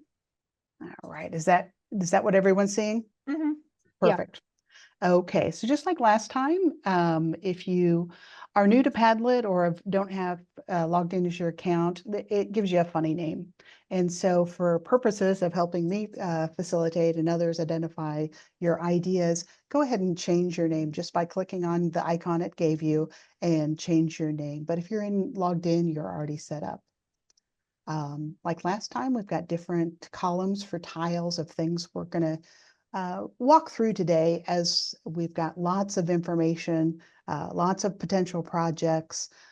This is an opportunity to give the team that's writing the application, but also Jennifer and Jaron, as they're thinking through the different projects, you know, what are you seeing as particularly transformative or innovative? What partnerships are missing? What are some gaps and opportunities? And then at the end, we'll really give a little bit of prioritization in terms of what the group really sees as high priority to include or to flesh out. So, and just to put kind of a time frame on our discussion, and I realize it's not going to be nearly what you would like. So if you want to use the opportunity to, as we're thinking through and having the discussion, if you would also like to hit the plus button above, you'll get an opportunity to pull up a new tile where you can add your thoughts and then publish. If you have a reaction to somebody else's comment, all you have to do is click on the add comment, and you can add comment inside of there. So let's go ahead and jump into the potential for impact. So and I think some of the earlier questions, and I'll get those tiles added in, what are particularly innovative and transformative about the proposed projects? And feel free to come off mute too and drop it in chat or drop it into the tile. All right. Bob has just dropped in the chat about a new dental school, transformative and sustainable. But what happens when the money runs out? A new dental school could charge tuition. So there's that potential sustainability piece there too. All right. Okay, so there is only just a few minutes left in our conversation today. So I want to really just kind of open up the field to look at gaps and opportunities, and then also what you see as priorities. So we've got 5 minutes left in our breakout room, and I apologize for the short time frame for discussion, but feel free to add anything into the Padlet, anything into the chat. That will all be recorded. We did have a couple of very specific questions we were looking for input on. Oh, The absolutely. so the training fund in particular, that could be structured in two different ways. It could be more of a scholarship program which individual people apply to, or more bigger picture where an organization, an association, somebody like that would apply for funds to set up a specific training program opportunity. Looking for thoughts about if either of those approaches sound more attractive to folks. And if you, as you have reactions and input to Jennifer's question, I made a tile that you can either add your comment directly into, or you can just simply add it into the chat. And then maybe another question we had was around retention stipends. It was mentioned several times. I think we all recognize limited amounts of funds. You know, how would we haven't really dug into the thoughts behind that. Would that be a limit to the number of people per organization? Would we pick specific high demand fields and limit it only to those fields? There's not going to be enough money to give every employee that, you know, newly joins a rural healthcare organization a stipend. So that's going to have to get pretty narrow. Is that worth the bang for the buck, or are there, you know, should we divert funds somewhere else? For training stipends, would that also include perhaps stipends for precepts in rural areas to, for example, with nursing precepts, would that be something available to support that level of workforce? It could be. We had actually called out preceptor incentives as a separate Oh, kind okay. of idea. Mhm. But it could potentially fall into this training fund. We saw lots of folks saying we need to train our employees on this new specific kind of technology, or employees need to be trained on, you know, this new protocol. Those kinds of things we saw surface time and time again. So that was kind of the impetus for that training fund, was giving folks some resources to do those things within specific disciplines that they felt were necessary. Okay. Thanks for clarifying that. That makes sense. All right, there's several comments in the chat. Most recently from Randy Bowman. Need to invest in this area. Nervous about how a scholarship fund to a student is likely will not graduate in 5 years. So just some time bounds of the process. And Randy, that's a great point, and that's something we'll absolutely have to confront. And I think another idea when we're looking at outcomes under some of these or metrics to track is potentially also judging enrollment in some of these programs. If maybe we can see a noticeable improvement in enrollment, maybe that, you know, we can matriculate further out. But absolutely, that's a great call out. And tying your question maybe even back up to Kiana's comment in terms of the maternity care deserts and the rural communities, as you're thinking about which specific professions or call up midwives, doula care. I think Kiana's comment was from earlier, but I think that ties to the conversation that you're having. If I could also maybe, as people are typing on the questions that have already been mentioned, I think a really helpful action step from this group and the Alliance overall is that prioritized bucket that you see there of those 5 themes that Jennifer and I talked through, some of the projects that are underneath. Again, we know we can't, you know, there's very limited amount of money. And so from all of your standpoints, what might you say of those 5 buckets are your top priority as we look at how much money can fund these projects? To Kiana's point, maybe not every project gets funded. And so that would be helpful feedback for you all if anyone cares to come off mute or put that in the chat. And we've also got a new comment in from Robert about great outcomes for rural students entering health careers, the number of rural students in medical school, receiving loans, et cetera. It doesn't have to be care in the community so much as increasing the number in training. I just wanted to point out that, yeah, even if you're like, it doesn't have to be, they have to complete school. You can just, if you're showing an increase in the workforce, increase in training, growth in that area, that's numbers that will be very valid within the 5 years and have a long-term effect.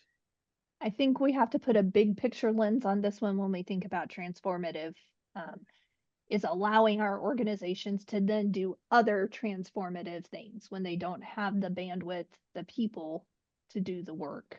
It gets in the way. So a lot of these things in and of themselves are probably not terribly transformative, but it's setting the organizations up to do that other transformative work. All right. Jaron, Jennifer, do you have any additional questions for the group? I'm guessing we're going to get the 1 minute warning very quickly. I sent a chat to see if we could get 1 to 2 more minutes because of our technical things. So I think we got 2 more minutes now. All right. All right. Is there anything on here, on any of these, that you just think would be a waste of time or resources? Again, won't hurt our feelings. We probably have more here than is realistic. So we're looking for ways to narrow the list. All right. And Marty was also supposed to be in our group. Marty, are there any questions that you have that would be helpful to find more out from the group? Oh, extremely helpful. It's Good. great. Good. One of the other themes from the earlier big group was about behavioral health for children, community-based organizations. There were lots of themes about that. How does the group see that working with workforce? What are the workforce needs to support behavioral health programs for children? We're in our last seconds. Yeah, well, I can just say that many of those programs where we talked about allied health, that includes behavioral health professionals. So expanding, supports for them in a variety of different ways. All right. Yeah, I know we've only got like 40 seconds left, but I think Dr. Kraft talked about how do we frame sustainability of scholarships and loan repayment, etc. So that would be something that maybe folks could provide some feedback to the team on that could be helpful to think about how to frame that successfully. That's probably something you guys have thought about, Jennifer and Jaron, as well. Well, we're hoping if we could demonstrate success, perhaps we could get the legislature to put some funds towards these things in the future. Yep. And the NOFO does call out some examples of, some of these themes anyways. So I think that gives us, hopefully, they'll consider it fairly, but absolutely, it's a great. And as an infusion, I think that's practices that we could bring together that could blend into the strongest possible program while at the same time reducing duplication so that we can really be efficient and effective with the funds. And so food as medicine is one of those areas, among others, where we believed there was an opportunity to bring the best of several submissions together into a comprehensive plan. And we've had the opportunity to circle back with organizations to talk through what that could look like, how it might come together among those who had submitted around this topic, and want to share with you what we're proposing is that coordinated collaborative effort. So just to give you a heads up on some of the key submissions, Kansas State University Next Generation Nutrition submission really focused on combining nutrition education and regenerative agriculture support with research and extension-based community health workers. And as we consider that, we've also come to recognize in talking with other key stakeholders that when it comes to particularly produce, that our rural grocery stores are at the end of the line of delivery of that produce. And so it's often at its expiration date or in really poor shape. And so the question has been, how do we incentivize and work with local farmers in order to improve that sort of availability of fresh produce in our rural areas, and at the same time recognize that this award does not allow us to include the cost of food.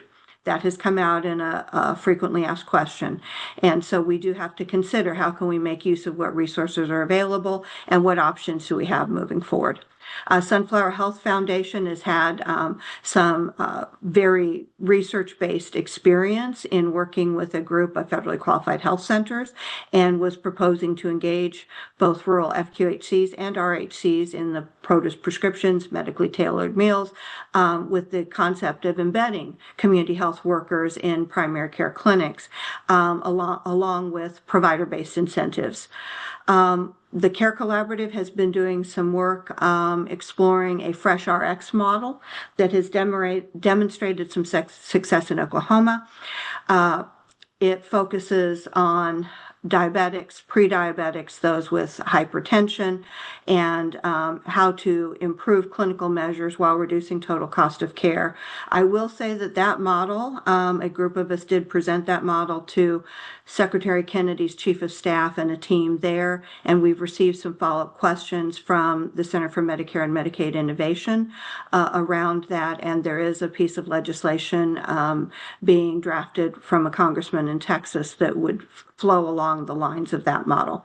And then there were other submissions that identified components of what these three just outlined. So as we combined those, we explored this opportunity of placing 100 community health workers in research and extension across the state to support the community-based identification of those who could benefit from food as medicine, to do social determinants of health screening and connect those to the appropriate services, while at the same time, Sunflower and the Care Collaborative engage 100 primary care practices over the 5 years to implement community health workers within the practice and also support education of providers and the clinic-based teams developing patient registries and workflows to identify food as medicine implementation in those primary care practices. And again, use the same common screening tool from a community health worker standpoint to identify those opportunities, to generate referrals into food as medicine resources, and then to also identify how we connect to other broad-based resources as those community health workers support both research and extension, community-based opportunities, and primary care-based opportunities. Does that make sense to folks in terms of how I'm describing that? Sort of a dual approach to implementation across the state. Next slide.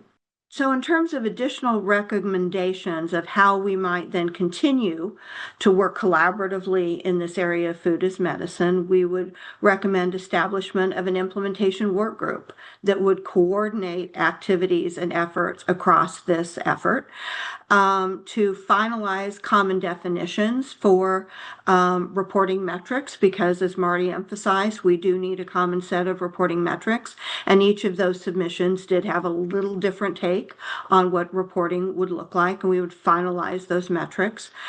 We are proposing to include remote monitoring so that we can support clinical metrics tracking and reporting. One of the gaps in some of the research-driven evidence around this is really being able to define the improvement in clinical processes. And then also, Kansas Foundation for Medical Care has proposed an all-payer claims database, which would assist us in then being able to quantify what is the value of those improved clinical metrics in reducing the total cost of care, which leads then to sustainability opportunities for this program, given the opportunity to engage with payers, suggesting investment here, some research suggests, can save $16,000 a year in terms of total cost of care.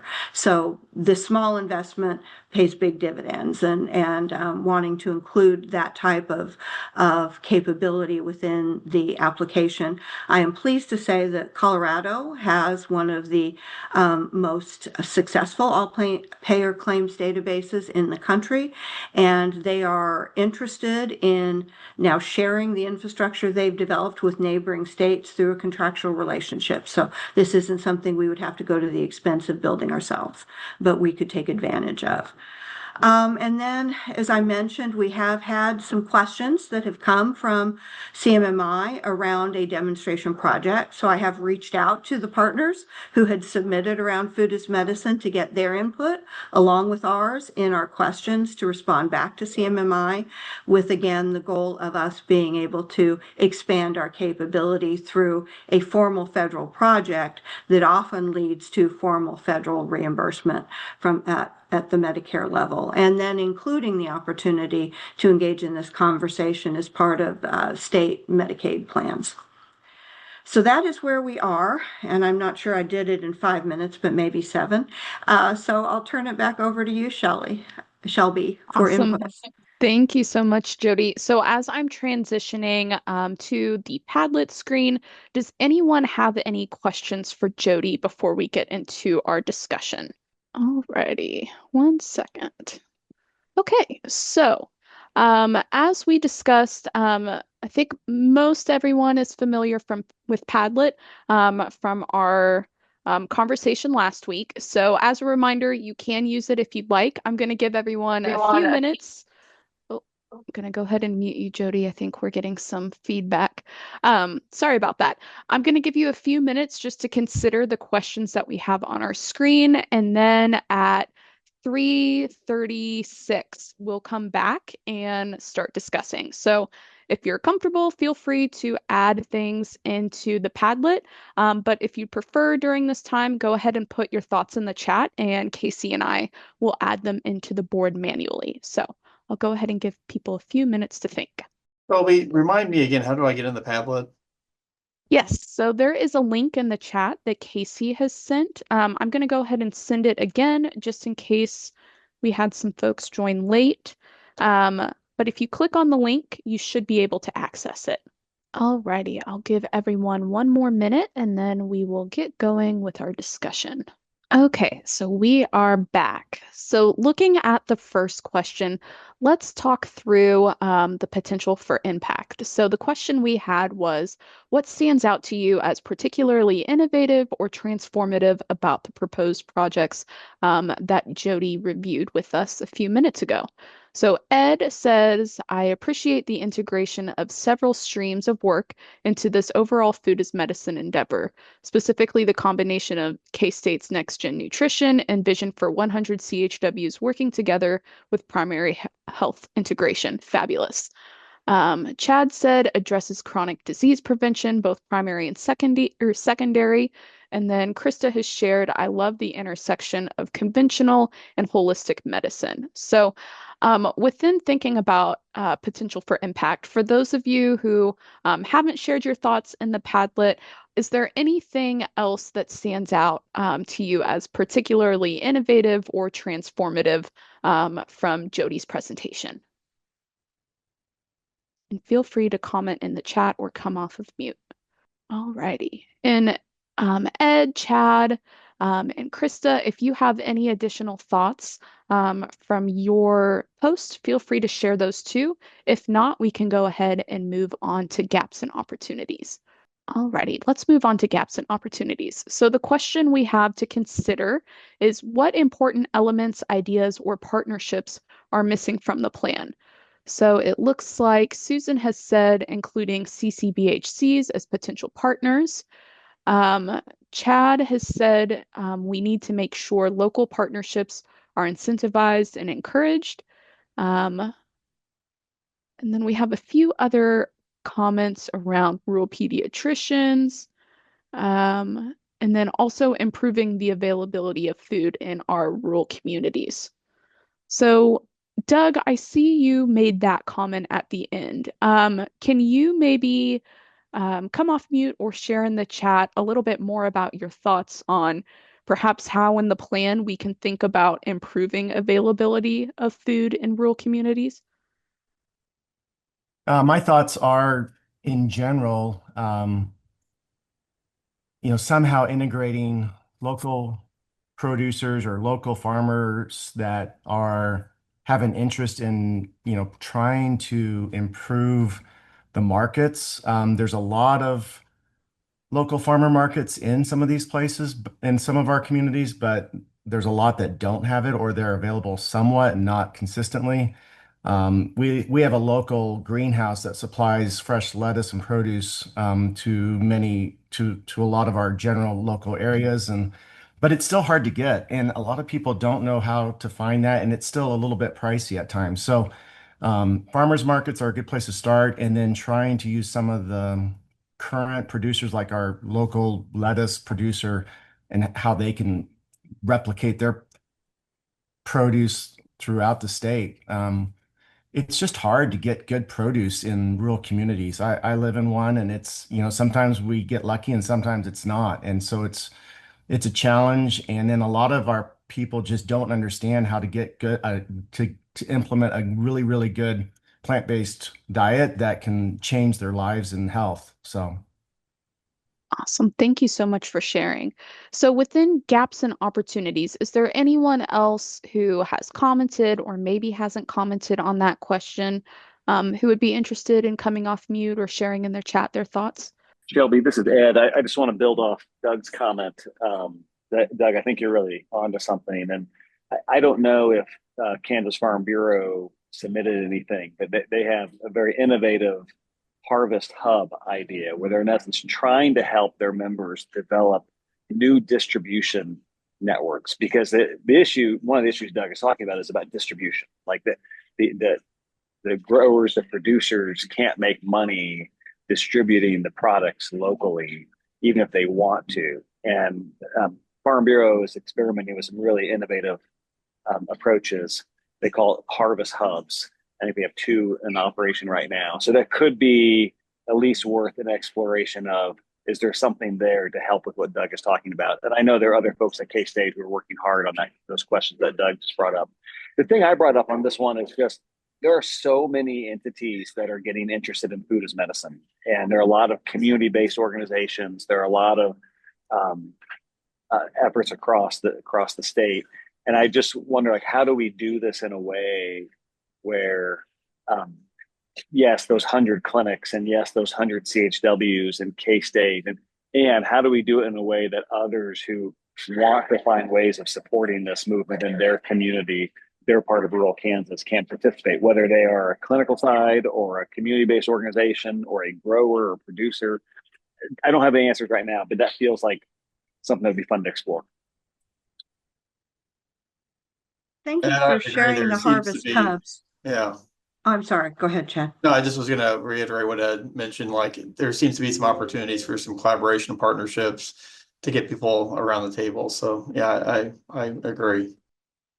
We did interview the CEO, but he was in Italy at the time, and so I think Harvest Hubs probably slipped his mind. So thank you. We'll circle back and and talk with him about the Kansas Farm Bureau piece. I will say that the K-State folks did include 4 agricultural specialists in their application and 29 nutritionists who would travel and do that kind of nutrition education, how to use the healthy food, etc. So there are some resources built into the budget currently. But again, the idea of a statewide coalition makes great sense. Awesome. Thank you so much, Jody. So I know we have 6 minutes left, and I really want to think about what are some of the things that we've talked about today that we want to prioritize. So I'm going to put a few of Jody's slides in the chat so we can go back and reference what was mentioned in her presentation, and then also thinking about what we've identified within gaps and opportunities. I invite people to go ahead and add their thoughts on what are some of the projects and strategies that we should be the highest priorities. So if you're not comfortable with Padlet, feel free to come off mute, shout it out, or put it in the chat, and Casey and I will get those thoughts documented. So I'll give everyone a minute, and then we can go through and do our little prioritization voting after we have some cards in the prioritization column. So I'll give everyone a minute. Jody, would you mind elaborating a little bit more on the Fresh RX program? Sure, I would be happy to. Fresh RX is a program that focuses primarily around produce prescriptions. It was launched in Oklahoma. It focuses around combining the food boxes with produce, along with education, and in fact, in return for the food, participation in at least 2 of the education and training programs each month to help people identify. Some are dietitian led, some are actual chefs providing support on how to make use of the food. That sort of support, exercise lifestyle supports that kind of programming over a 12-week period in order to then demonstrate clinical improvement in A1C, in blood pressure, etc., but then also being able to calculate the impact on total cost of care by bringing down that A1C, by appropriately managing the blood pressure, etc. And that seems to be what's been of particular interest to folks in Washington, D.C., is this combination of making people healthy and at the same time impacting total cost of care. They reached out to us because they've been a more local program and wanted to know how we as a care collaborative operated on a statewide basis. And in turn, we've been working to learn from them on how Fresh RX is structured and how it's achieved its goals. Awesome. Thank you so much for sharing, Jody. So I'm going to go ahead and put in a few of the bullet points that Jody mentioned in her presentation. If you like that bullet point or you like that proposal, if you could, please click on the heart button on that little Padlet post, or go ahead and put into the chat that you'd like Casey or I to document your like, so to speak. So I'll work on adding some of those in, and then feel free to continue adding in your thoughts on which proposals you'd like to move forward with in the application. I think this, I've been in as many discussions as you've been in, Jody. Jody, I can't imagine how many discussions you've been in the last few weeks about all these different things. But you're doing an amazing job, and thank you for what you're doing. And I might not be thinking about this correctly right now, but I think that the Fresh RX idea, and those people are great. I've gotten to know them, and we've connected with them on several things.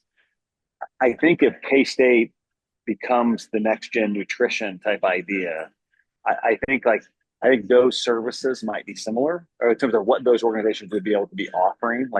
And I think what I've taken from the Fresh RX conversations are that the clinical side needs that kind of partner on nutrition education, on regenerative agriculture kind of education and development, local food distribution and production.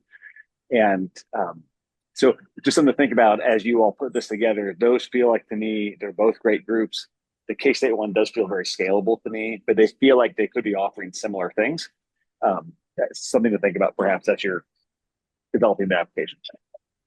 We developed the application, and in at least preliminarily, while I'm sorting my way through $200 million of budget, is to utilize K-State in those ways that as you identified, the Fresh RX has done, Gotcha. and to just learn from their lessons and utilize. But on the clinic practice facilitation side, in working with their medical director and their practices, there are also some things we can learn from them in terms of patient engagement, in terms of clinical metrics and those processes. So we're really trying to say, how do we learn from what worked in their experience in order to achieve some of the same best practices, but using the resources that we have. So Jody, do we anticipate, because of limited resources, that we couldn't do multiple items or bits and pieces of all three proposals, or is that kind of what we're thinking? This is one comprehensive proposal that is what we, that are elements of all the proposals come together into a single program. And so right now the budget includes all of the elements that I just reviewed. We're not having to pick and choose. That's the caveat, that it fits within the budget today, and the state leadership and the governor's office make the final determinations on that budget. But right now, I think we forecast it in a way that does include provider incentives, does include a team to work with the practices, does include a team from K-State to work with the agricultural folks around farmers markets and produce, et cetera, and distribution. Even includes some refrigerated trucks to move the produce. So I think we've got a fairly comprehensive budget at this point in time that brings those together. Thank you so much, Jody. I am expecting that we will get kicked out of this breakout group at any given time. So if I suddenly disappear, I apologize. Yes, go for question. Aaron had asked us if the payroll claims database is a theme throughout or just this. It is a theme throughout. As you can imagine, that's important to a lot of the value-based strategies that we'll be talking about on Monday as well. But in order to quantify the value of food as medicine so that we can get these things permanently paid for, we felt it was important to note that connection here as well. Awesome. It looks like we have 1 minute remaining. So last call for folks to go in and like the proposals that they really want to see prioritized, or add any proposals that you'd like to see prioritized. So I put the link in the chat. Feel free to come off of mute or put it in the chat, or go into Padlet, and we'll see you guys in the big room here in a few seconds. Thank you everyone for participating. We appreciate it. Thanks so much.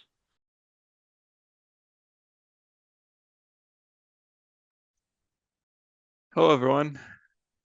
Thanks for joining our breakout room. you are in breakout room 3, where we'll be talking about EMS. If you've landed in the wrong one, simply go back to the main breakout room and you can pick a different one. I'm gonna go ahead and share screen here. Can you all see these slides? Great, thank you. So as was mentioned, we are going to use a Padlet tool. For notes, you're also welcome to add comments in chat or come off mute. But to set the stage for the discussion and to have something for you all to respond to, I'm going to turn it over to Dr. Mosier, who's going to set the stage for us on some of what is in place for the EMS components. Thank you, Wyatt. I trust everyone can hear me, and you're going to advance the slides. Fantastic. Thank you. Yeah, thanks for joining this breakout room. And, with conversations around the state with a number of rural stakeholders early on, when we asked what were some of the really pressing issues and challenges that you have, transportation of patients came front and center, and workforce, which included, everything from the physicians to nursing to allied health to EMS, particularly where a number of our rural communities, and by that I mean particularly our frontier rural communities, which covers a pretty large geographic area, are mostly volunteer. But we also, looked at data and in visiting with other stakeholders, including KEMSA and others, looking at the data in Kansas, what is the number of transports and how are they moved, by what method, what's the, criticality level, and such, and where there might be opportunities to look at addressing this challenge, and then looking at the various initiatives or ideas that were submitted by a variety of persons. They might be a healthcare system, it might be a physician, a nurse, EMT, you name it. But out of 220 some different submissions and ideas, filtering through those and looking at them, we're going to present kind of where we're at today and get some additional feedback from you. Next slide. So one of the big keys was really the hospital transfers and how that interferes with the 911 availability of those crews in the local community, but also with the hospital delays, which we know can impact the timeliness of care. And in some cases, we also identified cases where we're seeing, more than one transfer. In other words, the first transfer didn't move the patient to the level of care that they actually needed. So that brings to, the concern around the lack of triage and coordination of these transports and between air and ground. And then we also know, the number of calls that go out when EMS arrives at the scene at the patient's home, where it's not likely, a true 911 and emergent need to be taken to the emergency room. And so if they don't transport or they don't get paid basically, but if they go to the ED, then it's a higher level of cost that the system bears. And so, and even transfer from larger, medical systems back into the rural community by ambulance is unreimbursed. And so that's a big problem. And then we had a number of sites challenged with how do they move behavioral health patients from their communities into where they need care. And then also, as you heard a little bit earlier, some of the non-emergent medical transport, just whether it's folks that can no longer drive, individuals with a disability, whatever it may be, but they need access, and transportation's the key to getting them into either healthcare or social services and whatnot. So non-emergent medical transport was a very common theme that we heard a lot about. And then, of course, workforce challenges. And workforce is a very big umbrella, as was mentioned earlier. Everything from, how do we start engaging students to look at a career in health in junior high and on? How do we nurture and mentor them? Scholarships, graduate medical education, rural track residents, all of that. And so the KHA HealthWorks team is really looking at how do we take all those and like we're doing with this work here around EMS and transportation of patients, how do we consolidate these ideas into a more comprehensive plan that can be impactful across the state and also find sustainable means to make this work. Next slide. So in transforming, that's a key in the rural health transformation plan, putting it into a comprehensive plan. So looking how we might address a better triage and identifying the appropriate methodology for transfer. 911 React from Global Systems came in, and that's an interesting proposal, and so we're looking at that to help with the triage and appropriate level of dispatch.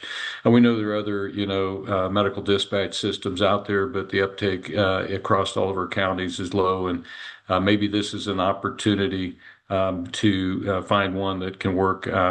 We heard a lot about, the value of mission control during COVID. And so our goal is to kind of recreate something along those lines and to find a way to make that sustainable. The other is EMS, and this is, might be an opportunity to really move into new models of care where they're allowed to assess the patient, decide what they may need. It may mean that instead of transferring them to an ED, that they take them to the local clinic where they can be assessed and managed and not have that added cost to the ED. Or it might be something that actually the care team that arrives in the ambulance, EMT, RN, APRN, whatever the makeup paramedic may be, can they provide assessment and care there and be reimbursed for that.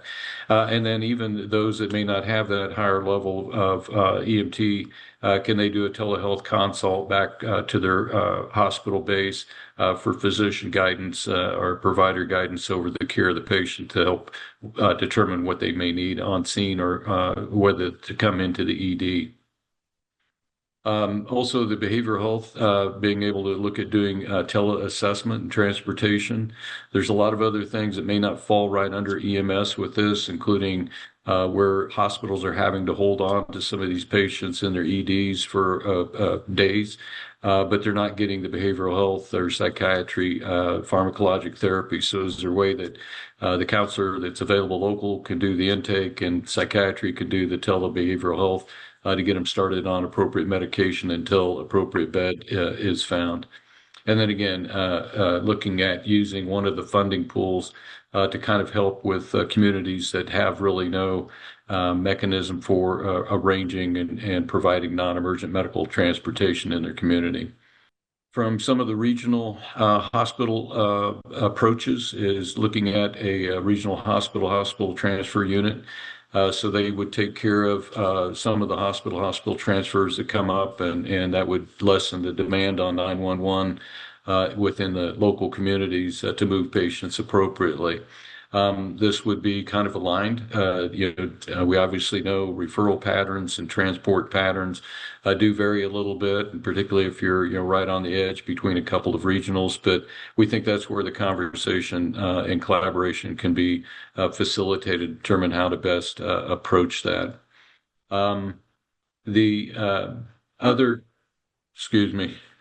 The other is to align regional referral centers to provide subspecialty services where that might actually not require transfer into a higher level of care. They may be able to advance the treatment on the local level and move them forward.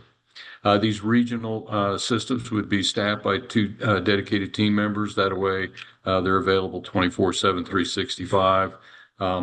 And we're looking at, under this plan, of implementing 2 of these regional hospital transfer units each year, the funding that's available. And then looking at sustaining this through reductions in costs associated with avoidable use of air ambulance when not necessary. So that's a pretty quick and broad overview, of things. A lot of information there, and I'm sure we'll have some questions to kind of go through here with this. Thanks, Dr. Mosier. Can you all see the Padlet now? Nope. Not I yet. haven't done All it yet. I'm gonna put it in right now. Okay. One On the moment. sharing screen, is that better? Can you all see the Padlet? Yes. Great. All right. Dr. Mosier, while Sheena shares the instructions for Padlet, you got a couple of questions in chat to get us started. First one from Shannon. Dr. Mosier, what do you think may be the EMT ALA liability for transporting to primary care clinics versus ERs? Yeah, good question. Basically, EMTALA and Marty's probably the best resource for a lot of the EMTALA questions, but I'll just tell you what I know, and I'll reassure you I am not a lawyer, and I didn't stay at the Holiday Inn last night. So take this with a grain of salt. But EMTALA really applies when a patient arrives in the hospital setting. So it's really to prevent patient dumping from a hospital standpoint. EMS, is really pretty much, depending on local policies, but usually required to take that patient to the nearest appropriate facility, hospital, emergency room. And if they determine on scene that this is not an emergency, that it could be managed in a clinic setting, allowing them transport to the patient to the clinic to be assessed. So I can tell you that in my practice, and back in the old days in Wallace County, we did this for a while. When we were in the clinic in Wallace County, if an ambulance went out, they didn't feel it was necessarily an emergency. If it's something I might be able to take in the back of the clinic, they'd bring them to us. But insurance wouldn't pay them for that call, and so we said, okay, then just take them straight to the hospital. So we think this model can work. But we've got, I think, to work around a little bit of some of the rules, regulations, and also with some of the funding streams to make sure this would be sustainable. Thanks, Dr. Mosier. We got another comment and from David. Jordan, I'm going to quickly show you all how to add things here in Padlet, but continue to add in chat as well or come off mute. So if you can start up here and rename yourself, it'll look like this. Change name, that just helps us with follow-up. Any questions you add. We've got 3 questions to consider, as well as a spot here on the right for any additional ideas that don't fit neatly into these 3 areas. To add a thought, if I wanted to answer this question, Aaron gave us a great example. I'll click this button. It'll pop up here in the bottom right. I'll type my thought and it will, then I'll hit publish. Once there are some thoughts in here, if I wanted to add a comment onto Aaron's here, I can do that by clicking this add comment spot. And the last thing I'll note is if you want to like something, to emphasize it, or in this prioritization section, you really want that to be noted, you can heart an individual comment by clicking this heart button. So with those instructions, feel free to begin adding in things, answers or thoughts on these questions. The first one is around what stands out as particularly innovative or transformative. Second one is about gaps and opportunities. And the third one is about what could be prioritized within what you heard. But now I'll go back to David's comment about building on treatment in place and using MIH, Mobile Integrated Healthcare, community paramedics. Programs and pilots on this topic would align with several of the goals of the program. David, any additional things you wanted to say there? If not, I'll let Dr. Bob add any comments or anyone else that wants to respond to David's comment.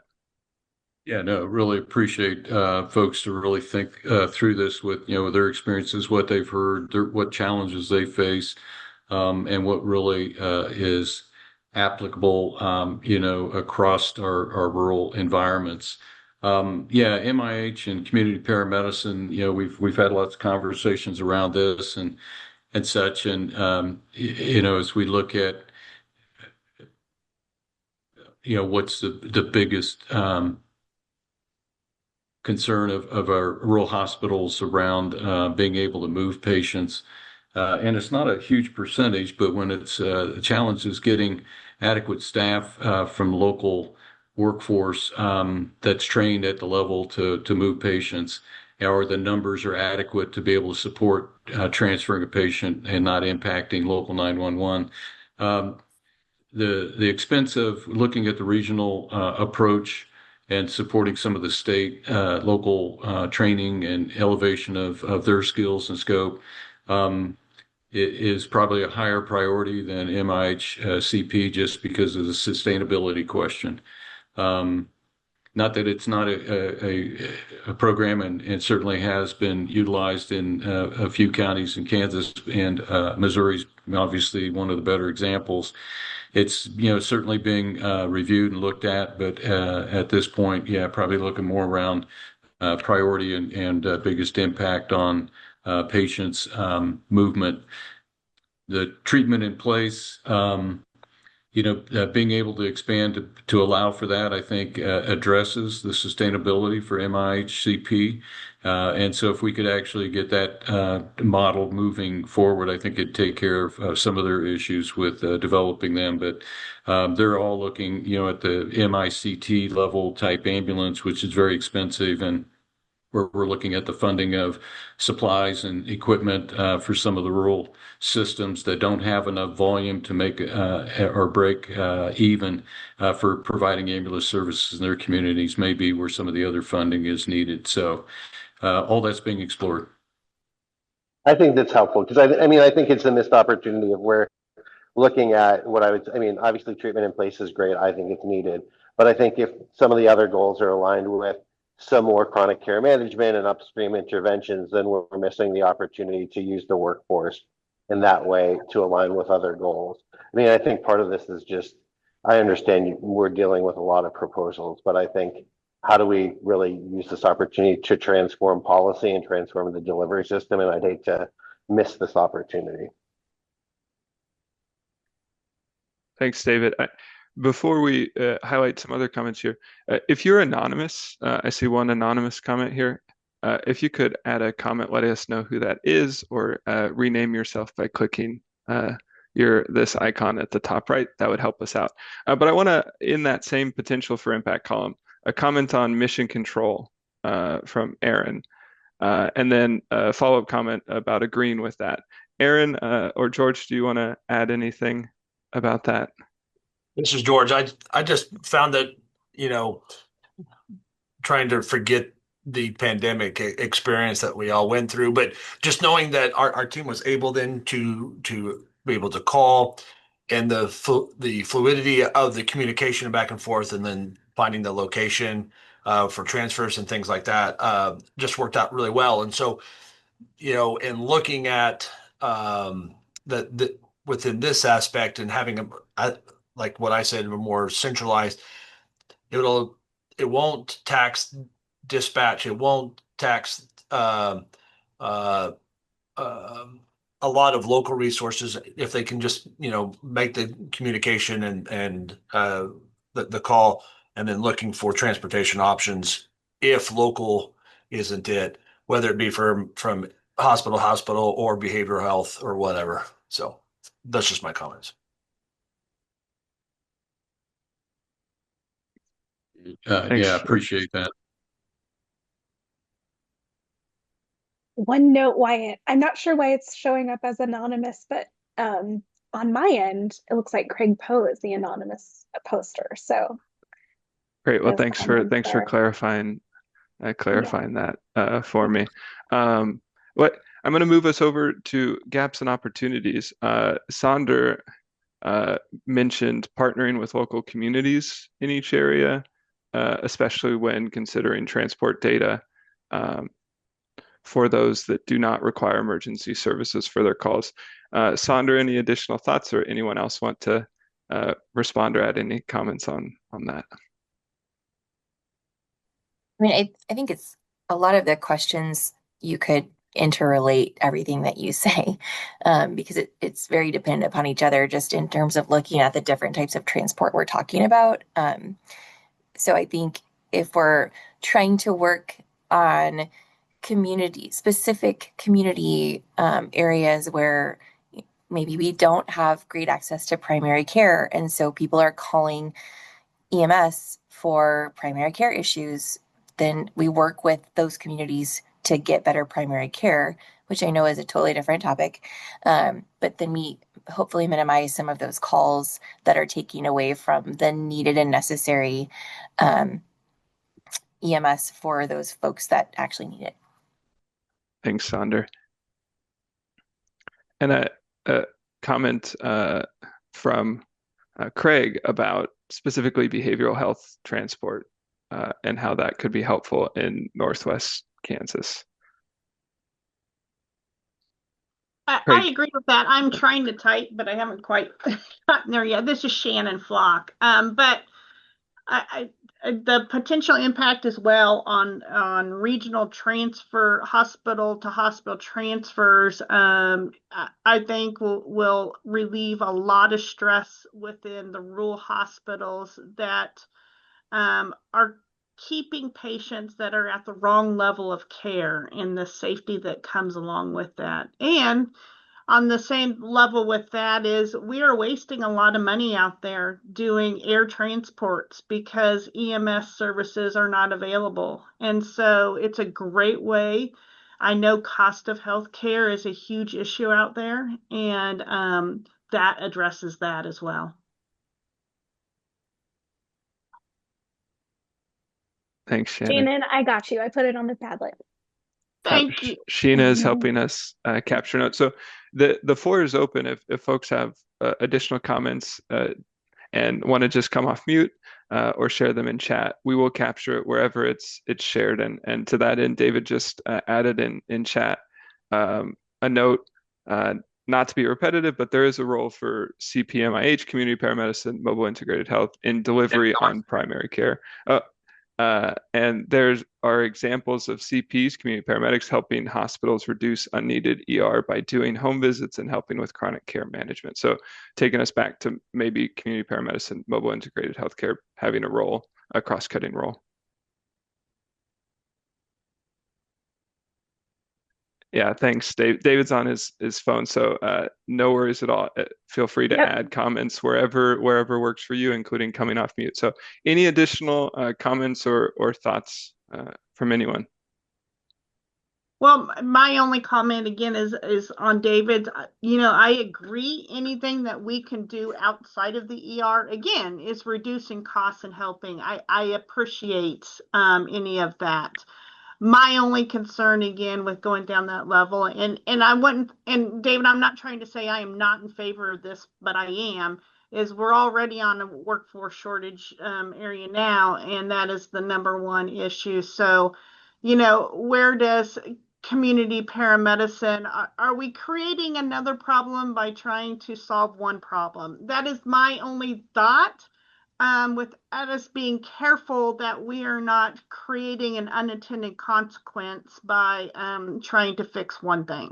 I guess I'm confused. How are we creating a workforce solution by adding capacity of existing workers or extending the workforce life of paramedics and EMS, which has happened? So it's a lot easier to recruit paramedics and EMTs than it is doctors and nurses. So it's about building capacity in the team. So I guess that's where I think we're coming at. Well, we could talk about that, but that is why we cannot do hospital transfers. Is there are no paramedics and EMTs out there?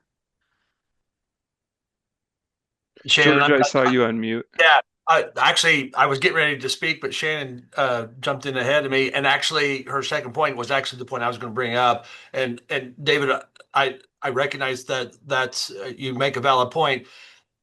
I know within certain areas, specifically in smaller, more rural communities, it is somewhat difficult to recruit paramedics.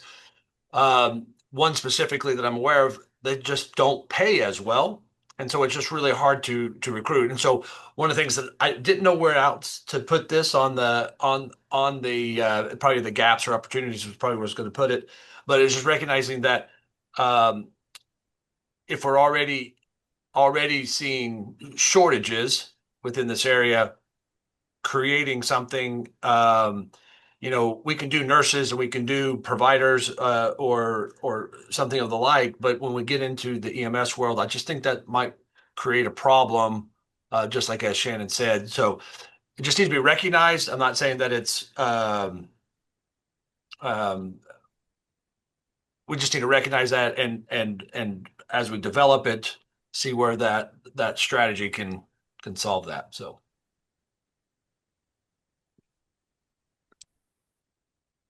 David, I left a comment in chat about agreeing on reimbursement. David, did you come off mute and want to? Sure. I mean, I think it's just a circular discussion, which is why, like, there's probably room for like a more thorough discussion because I don't think we're far off. But I think part of the reason why it's challenging is because there's not a financing mechanism. So why miss this opportunity to look at establishing payment policies to drive reimbursement, whether or not it's for treat in place or transport to alternatives, but also not miss the opportunity to look at mobile integrated health and community paramedicine. I mean, there's an upstream benefit that benefits everybody. So we're not going to be able to attract more workers unless we're able to pay them more. We're not able to pay them more unless we get reimbursement policy. So I don't think we're far off, but I think we shouldn't be dismissing things. Yes, and I think that kind of goes to the question of sustainability, which is also a key point that needs to be reflected in the application. So I'll let Wyatt facilitate. Sorry. No, thanks, Sheena. And we only have just a few minutes left, so I think an area we haven't talked about that's listed, and Sander left a comment here about backup transport regionally, with local EMS being saturated with transfers from hospital to hospital for higher levels of care. Sander, any additional thoughts there? I mean, it's what everyone has already said. I think that's what we're not a frontier town. I'm in Manhattan, and so we're pretty large comparatively to a lot of smaller towns. But we reach capacity very quickly in hospital to hospital transfers from our Junction ER, our Manhattan ER, from our Manhattan hospital with baby transfers. That's usually what I'm involved with. But I guess that I agree with David. It's a circular discussion. And I think until we are weeding out and getting better resources for the people that are calling all the time that don't really need it, or don't need to go to the ER, we're going to get bogged down in that and using our local transport for that. I know that's not the only thing, that's not the only issue, but that's part of it. Thanks, Sandra. And I think our rooms will be closing here pretty soon. So one reminder here, we've got several things in Padlet. You've heard some things. If something really resonates with you, go ahead and like it. And for example, you can click the little heart if you're there, or add in chat something that you really want to prioritize. And note that you can also comment on other people's comments here. One that is new that I'll lift up here. Shannon says it's hard to think about letter Z transformation when you are at letter D, head just above water. So acknowledging that thinking really long term, it can be hard when in a survival mode. But I think David's comments earlier are really encouraging us to think about that long term, this policy opportunity and long term transformation. I think we're about at time. We are, but we're allowing a little bit more time for others who are still deep in discussion. So we have a couple more minutes. Yep. So that's great. So any additional ideas or comments that we haven't touched on yet? And it doesn't need to be in the Padlet. It can just be in your head. So I wanted to just ask Sandra perhaps just a little clarification to make sure. There are some rural communities that when they need an ALS transport, but they can't put together a team for that, they reach out to a contiguous county to see if they can move the patient form. And so there are some, collaborative work around nearby ambulance services helping one another on moving patients. But it's kind of a trade-off, and indeed, if it empties that county out for 911 response, the usual agreement is, well, then you'll have to cover us when we're out, in order to make that work. So there has been some of that, and that's a little bit of what we're looking at around having the regional conversations to look at what fits best for that particular area, because it is unique in each community, oftentimes. Sandra, you've got about 30 seconds, or whoever. Yeah, Sandra, you want to respond to Dr. I was going to say, thanks, Dr. Mosher. I think that's just, since we're talking about it, that was something I put out there. So. Thank you for that. Thank you, everyone. Our room's going to close here in 15 seconds. So, David, you wanted a final comment? Oh, he dropped off. Well, thank you all. We've captured a lot of notes here. We'll capture notes in chat as well, and we'll see you back in the main room. All right. Welcome back, everyone. I know everyone had great ideas, thoughts, discussions, reflections in the breakouts, and thanks to our facilitators and breakout presenters for providing context to have meaningful discussions. We'll go ahead and share out key points from each of the discussion rooms. So first up, we'll be hearing from Cynthia with the workforce discussion group. All right, so lots going on in workforce. That it was a great to hear all the potential projects that could come into the workforce areas, and really many of the workforce is you can't do the other projects unless you have that high quality, the amount you need of allied health. So that was really kind of an underlying theme, was that workforce is important in of itself, but then it also feeds many of the other initiatives that the groups are talking about. Thanks so much, Cynthia. I'll turn it over to Shelby with Food is Medicine. Yes, we had a great conversation in Food is Medicine today. So we looked at a few different proposals.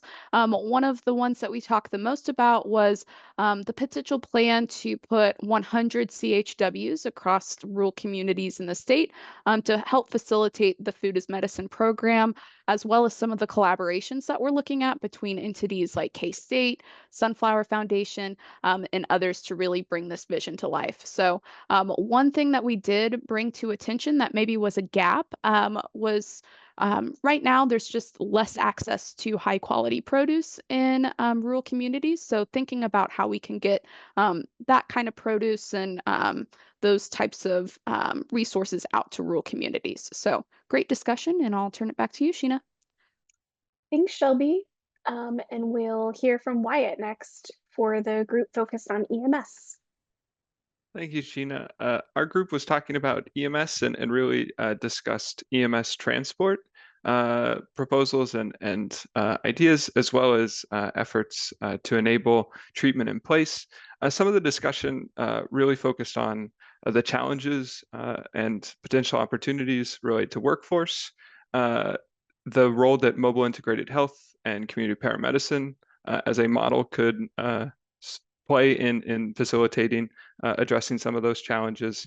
Reimbursement was a topic that came up as well. And a final cross-cutting idea is the need to partner with local entities and local collaborators in each of these communities. Really good discussion. Those are some of the highlights. Thanks. And yes, Carrie, time does really fly in breakouts. And we'll get, like I said, on Monday, we'll have 4 hours together to discuss more and to reflect on the plan. But now, as we're coming to the end of our time together today, I'll turn it back over to Secretary Stanek and Secretary Howard for our closing. Okay, it's on mute. Okay. All right. Well, thank you, everyone. As we wrap up, thanks for the thoughtful discussion, ideas, and feedback. The engagement here is going to drive the process forward, as you know, and I hope the breakout sessions shed a little more light on the iterative process to get to the goals and the strategies that we want to, a little more detail sharing. And I think it'll become clear as we move forward. Today's discussion will help us refine the development and the continuing refinement of the application.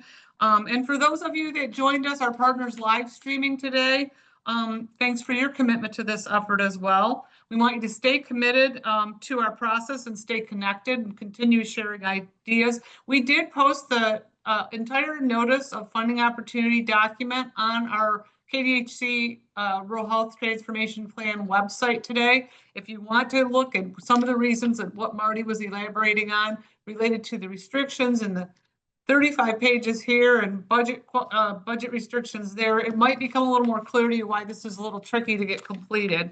But thanks again to help us advance rural health in Kansas. I'll turn it over to Secretary Howard for any closing comments. Thanks, Secretary Howard. Hey, thanks. I want to thank the KHI for kind of facilitating this, and thanks for Marty for all of her time that she spoke today.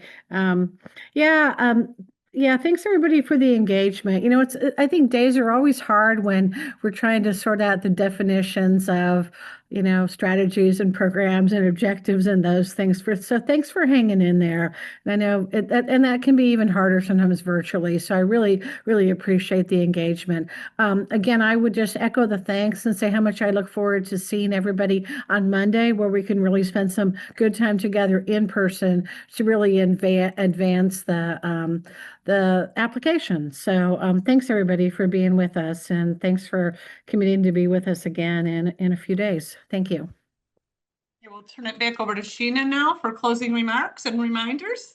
Thank you. Thanks so much. Thanks to both of you and for all of you today for joining us. We have a brief one question evaluation that will help ensure that the process continues to be engaging. So if you'll take some time to share that and complete that, that would be great.